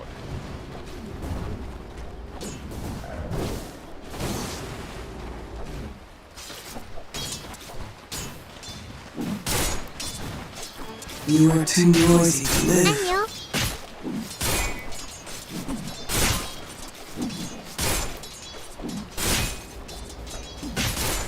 Step lively now. Your admiral is on board.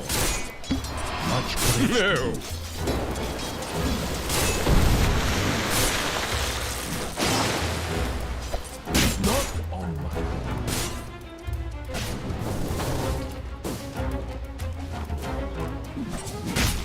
Step lively now. Your admiral is on board.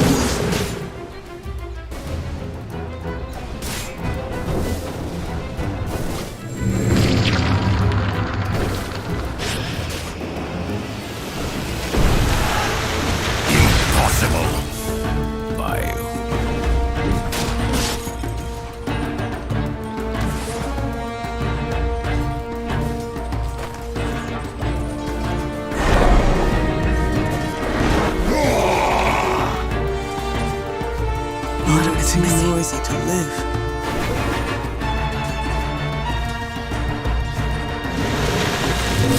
Step lively now. Your admiral is on board. You are too noisy to live. Never.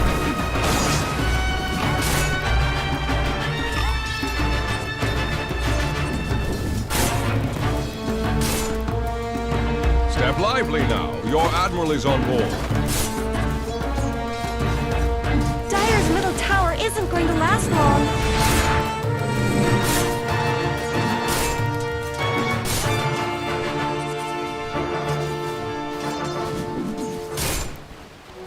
Stupendous! Step lively now. Your admiral is on board. Not for you.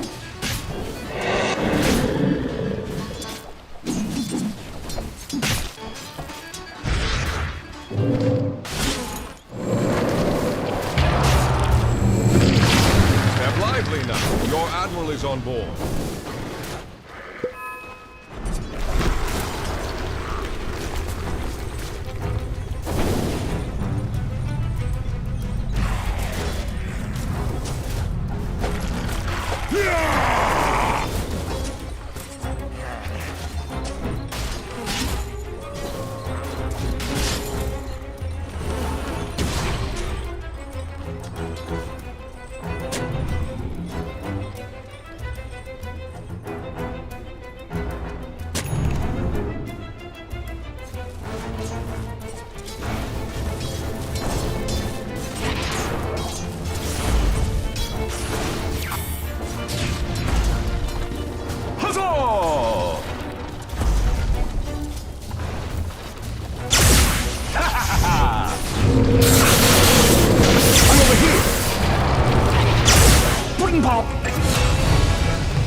You die alone.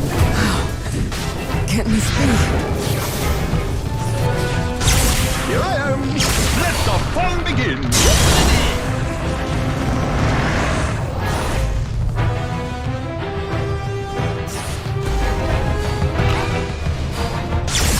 Here I am.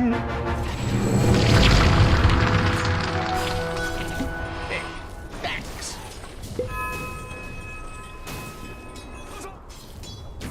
Denied. Every human agent.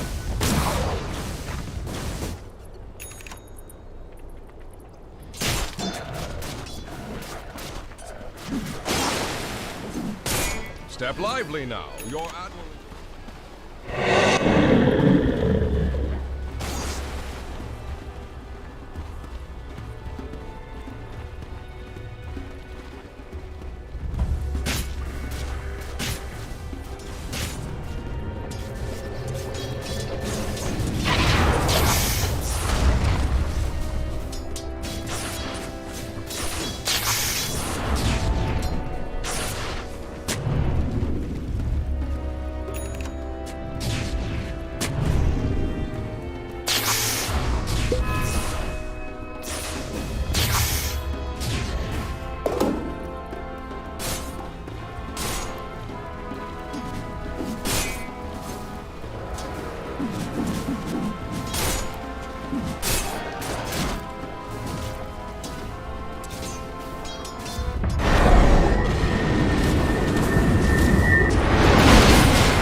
This could end any other way.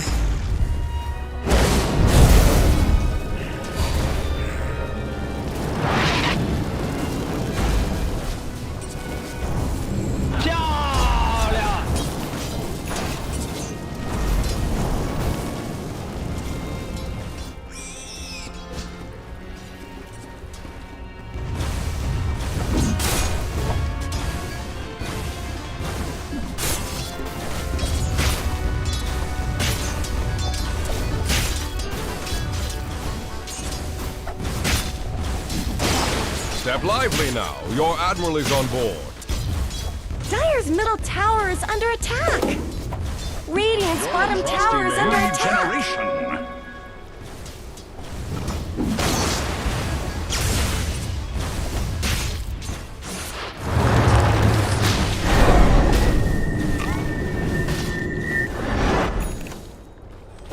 Back to the oblique world.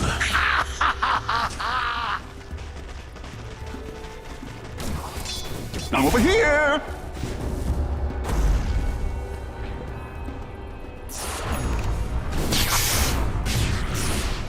Radiant's top tower has looked better. Death tax.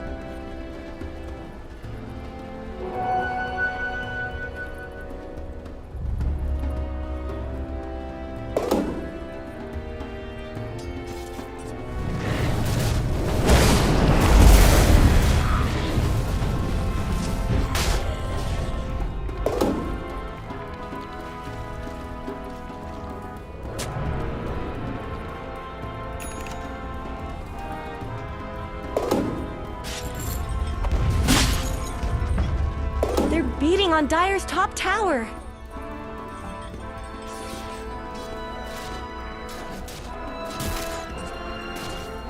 Dire's top tower is under attack.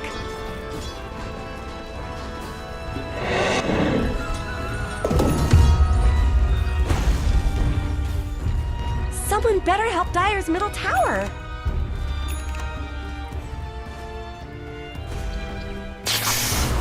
Ha!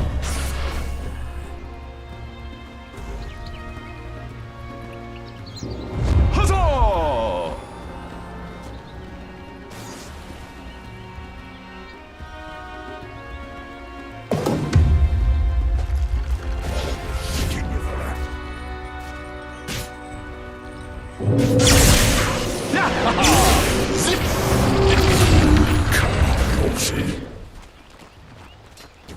They're beating on Dire's top tower. Radiant's bottom tower's got problems. Dire's structures are fortified. Are those cracks in Dire's top tower? Radiant's bottom tower is under attack. Radiant's bottom tower is no more. Dire's top tower is gone. Just a cold fog left behind. Radiant's middle tower shouldn't have to take this abuse.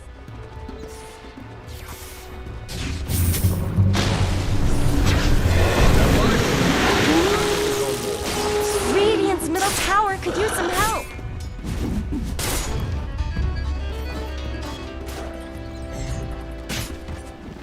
Not much good's happening to Radiant's bottom tower.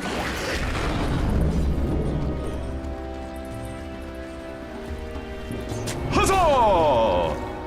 Radiant's bottom tower is under attack.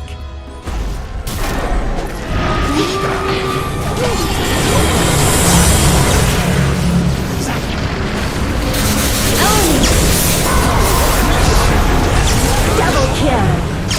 Sir, you needed an altitude. Silence sealed. Dire's middle tower is under attack. Killing spree. Someone better help Dire's middle tower. It looks like Dire fortified their structures.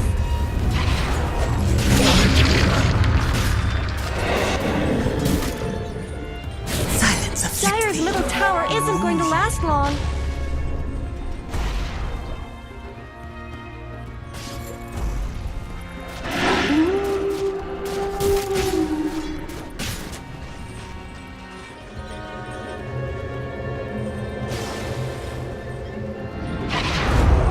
Ooh, bounty! I'll take that. Step lively now. Your admiral is on board.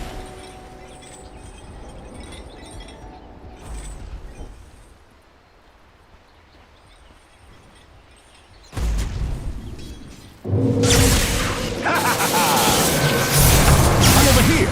Here I am. Over here now. I'm over here. Pudding pop.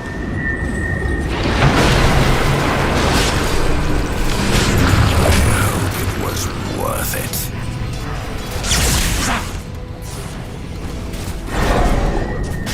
I seal you all inside. Dominating.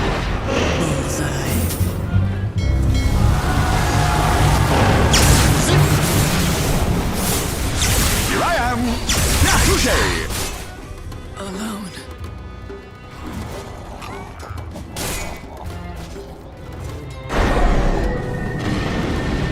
Step lively now. Your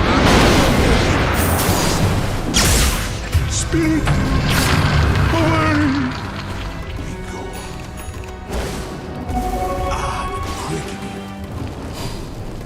Radiant's middle tower shouldn't have to take this abuse.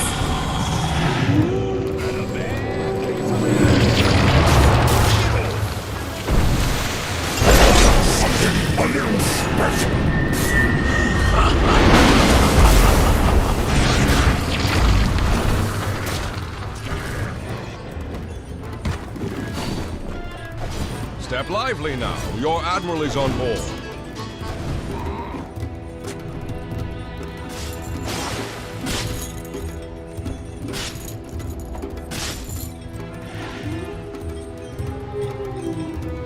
Bloody crooks!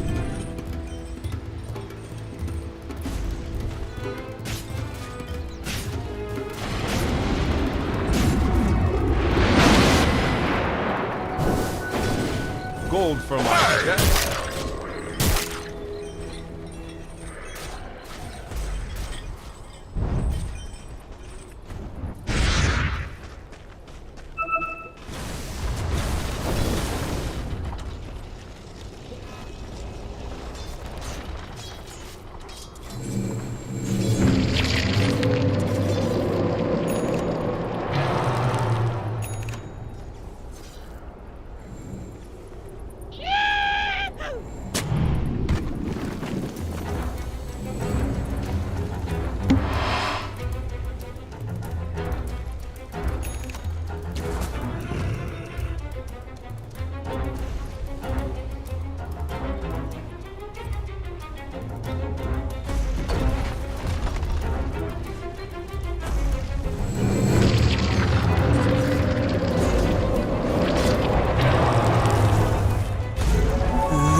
Killing spree. Double kill. Dominating. Double kill. Killing spree. Ooh, Dire's courier got killed. Those things aren't cheap, you know.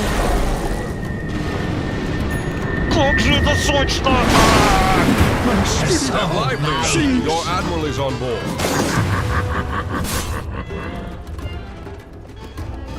Dire's bottom tower is being chipped away.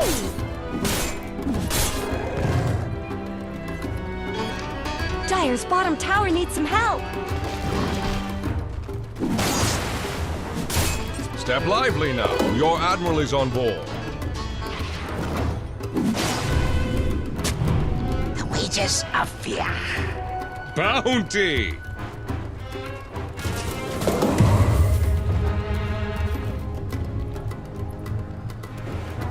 I'll take that.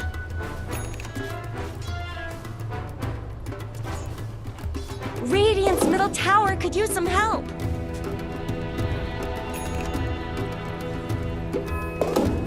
Now, your admiral is on board.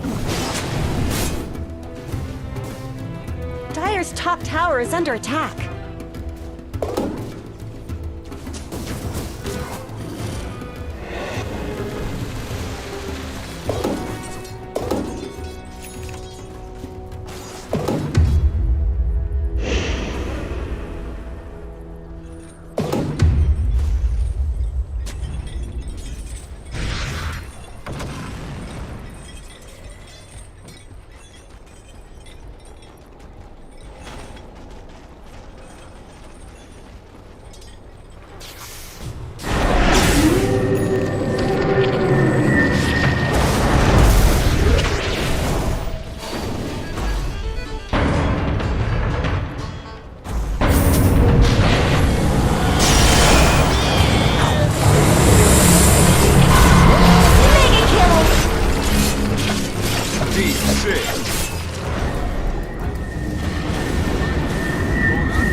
Double kill. Illusion!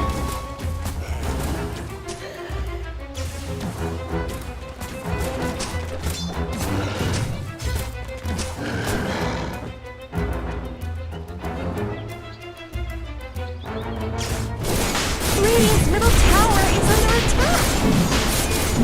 Radiant structures have been snow fortified. Roson's down. I touched an Aegis once. Radiant's middle tower is under attack. Radiant's middle tower shouldn't have to take this abuse.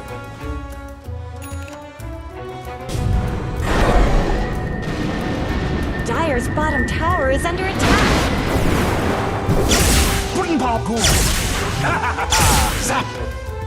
Dire have fortified their structures. Dire's bottom tower is being chipped away.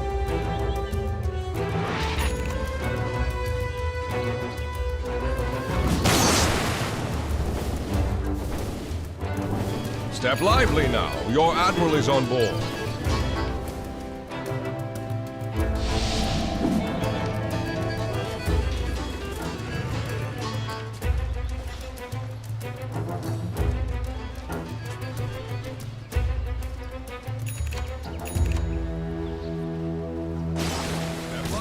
Radiant's middle tower could use some help. Radiant's middle tower has fallen. They're beating on Dire's top tower.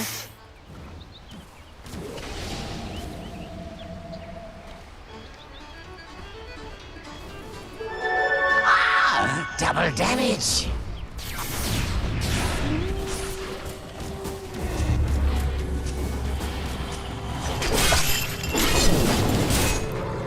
Step lively now.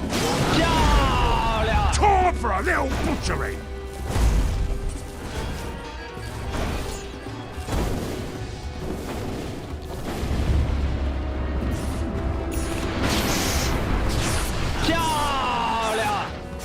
Unstoppable! Ownage! Lower the boom.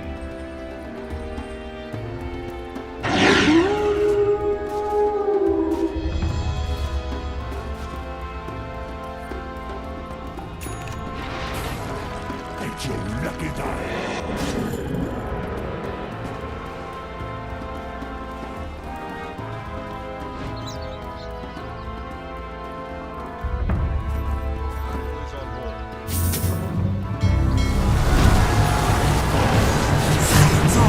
Wicked sick! Ownage!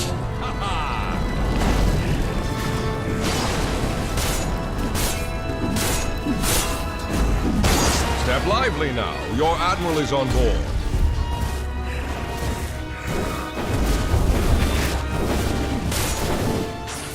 Where's the body?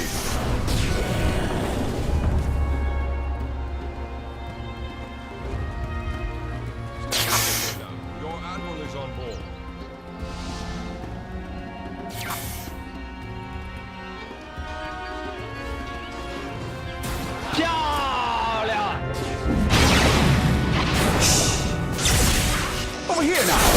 those cracks in Dire's top tower?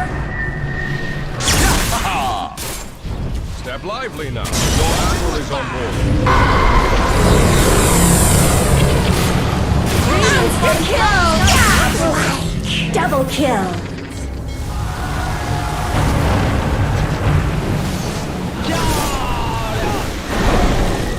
Step lively now. Your admiral is on board. Barry was a man as foretold.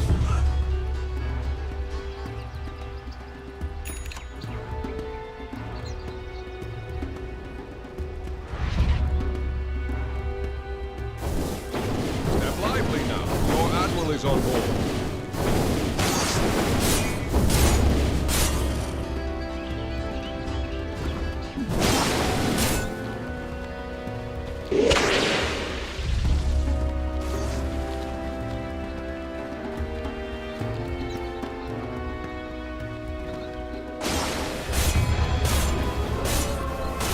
Radiant's middle tower could use some help. Are those cracks in Dire's top tower?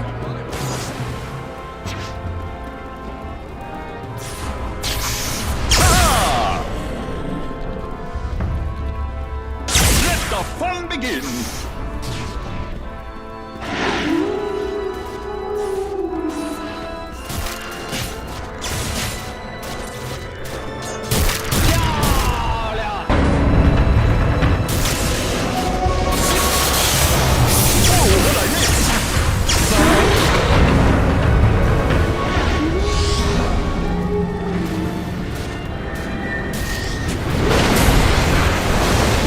Holy shit! Own it! Holy shit! Double kill!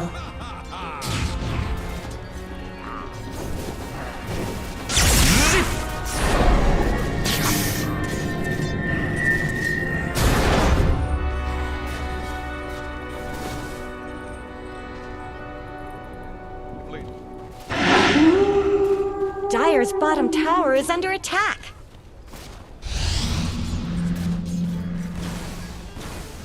Dire's structures are fortified. Dire's bottom tower needs some help.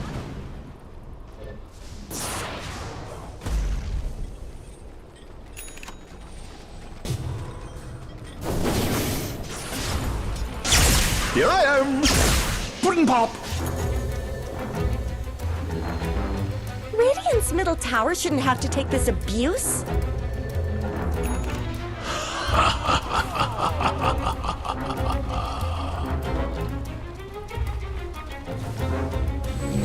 Radiant's middle tower is under attack. Aegis of fear.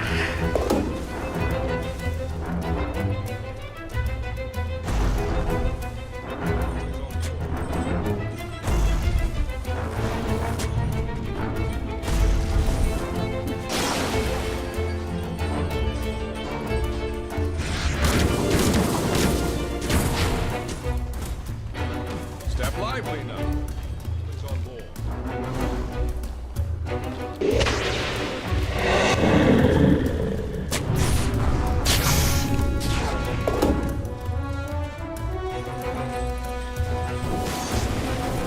Stupendous. Step lively now. Your admiral is on board.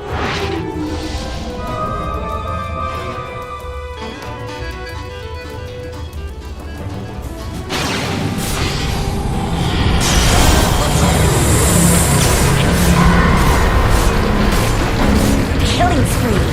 Own it.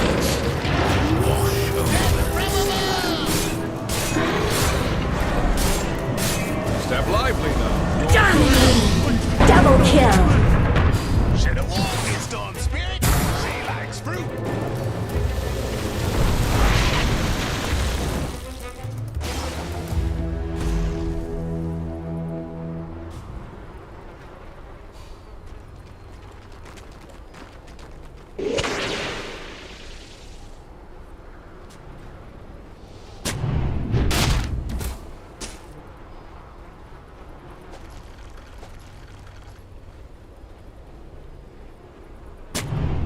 Step lively now. Your admiral is on board. Silence.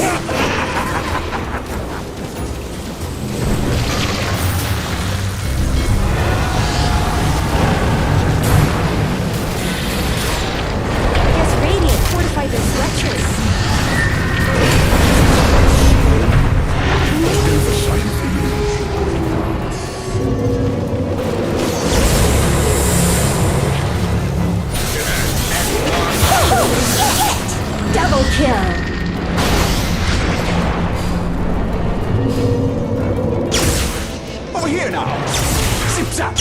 Not much good's happening to Radiant's bottom tower.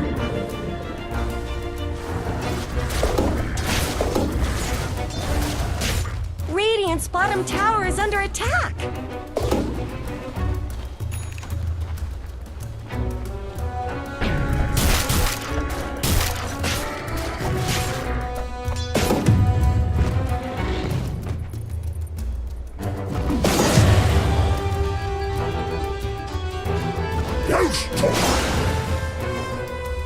Step lively now. Your admiral is on board. I'm worth so much more.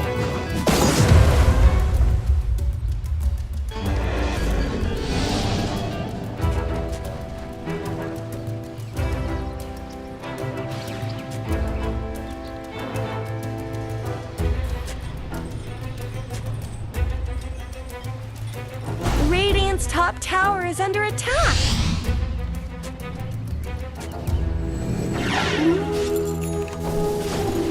Radiant's top tower deserves just as much help as bottom. Step lively now. Radiant's top tower has fallen.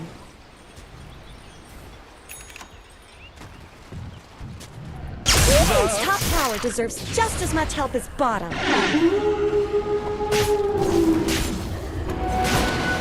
Dire's middle tower isn't going to last long. Radiant's top tower has looked better.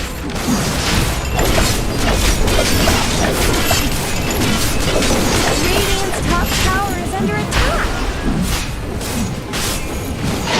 Wilson has fallen to the ground. Dire's bottom tower is being chipped away. Dire's bottom tower needs some help.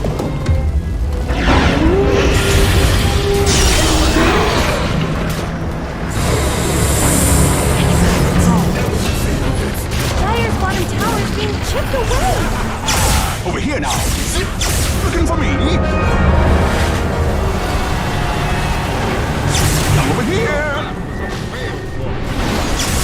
Whoa, what'd I miss?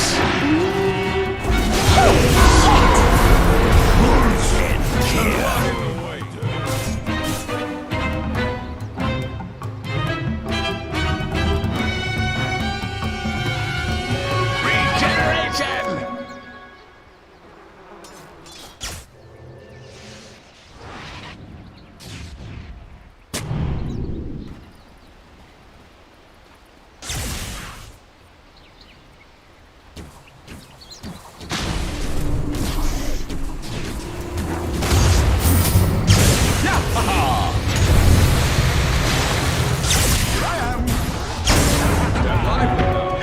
Admiral is on board.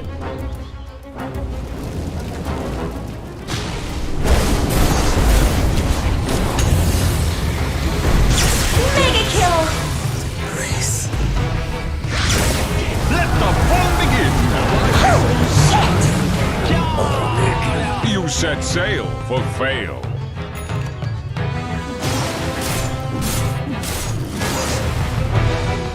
Wages of fear.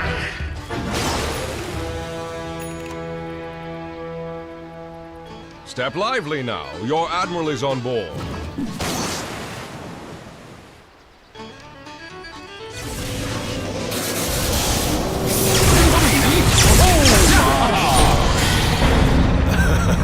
Radiant's top tower deserves just as much help as bottom. Unstoppable! Touché! Radiant's top tower has looked better.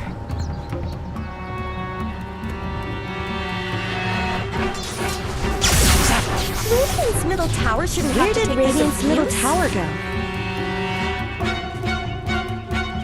Radiant structures have been snow fortified. Radiant's middle tower could use some help.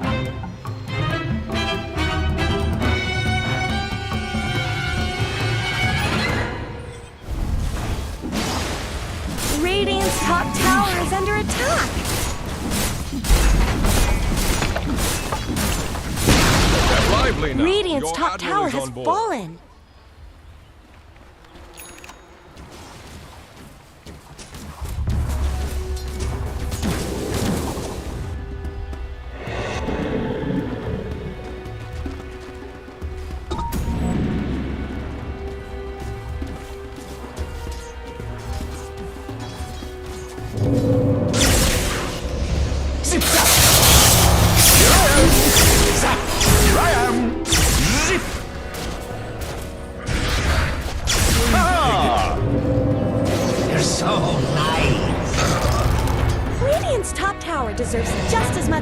rock bottom. Holy shit! Your sails put good. More, more! Show me more! I see you all in silence.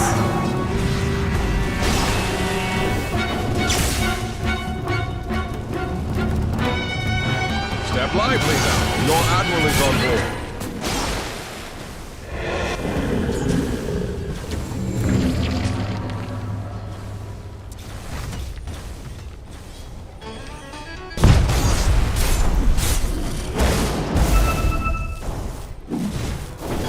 Step lively now. Your admiral is on board.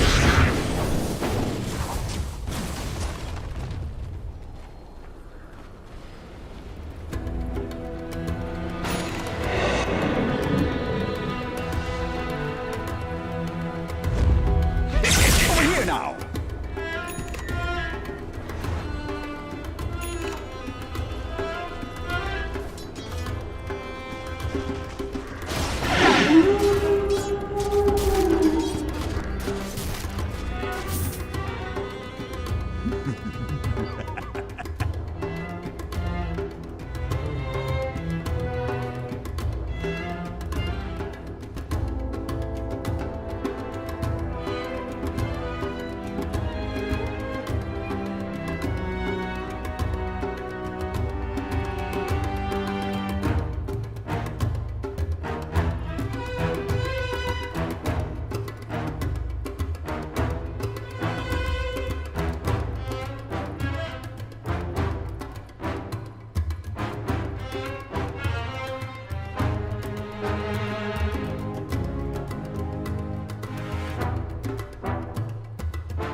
Oops, was that me?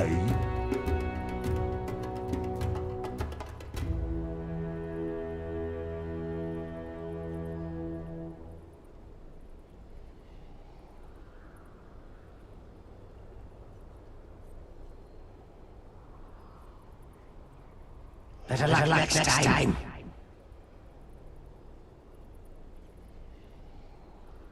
Your future is grim.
perfect!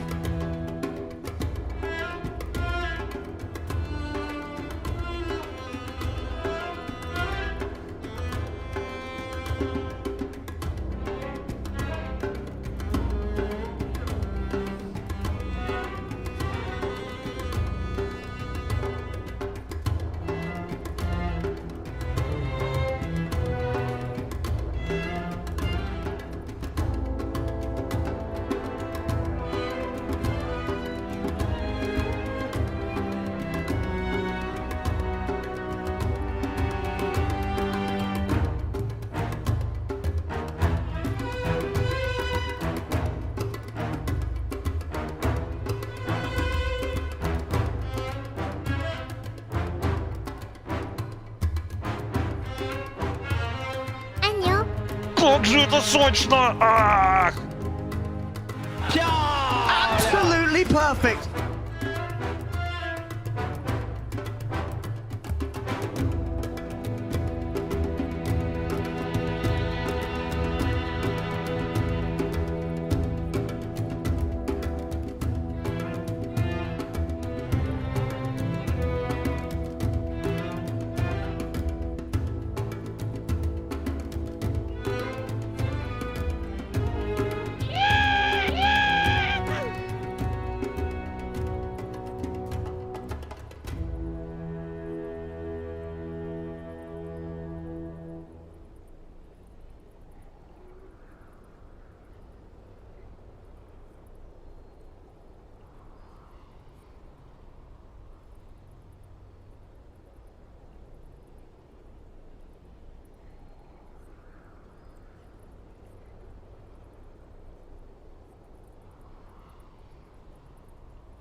I'm fine with waiting and all, but let's go! Blast it! Bounty! Haste! Radiant's middle tower is under attack!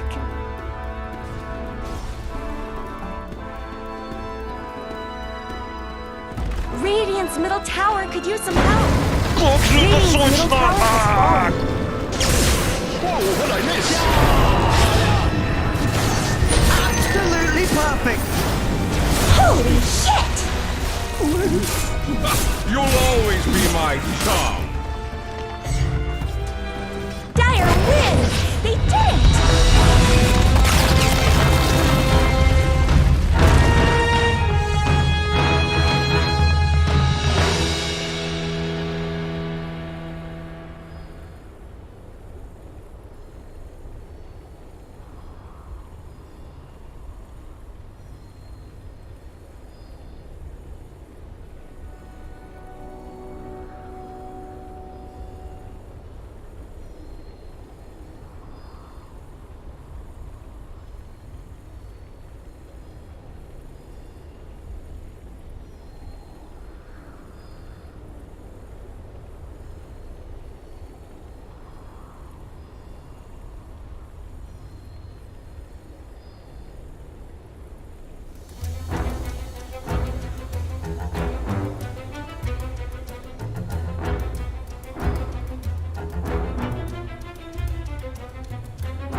Let the fighting recommence!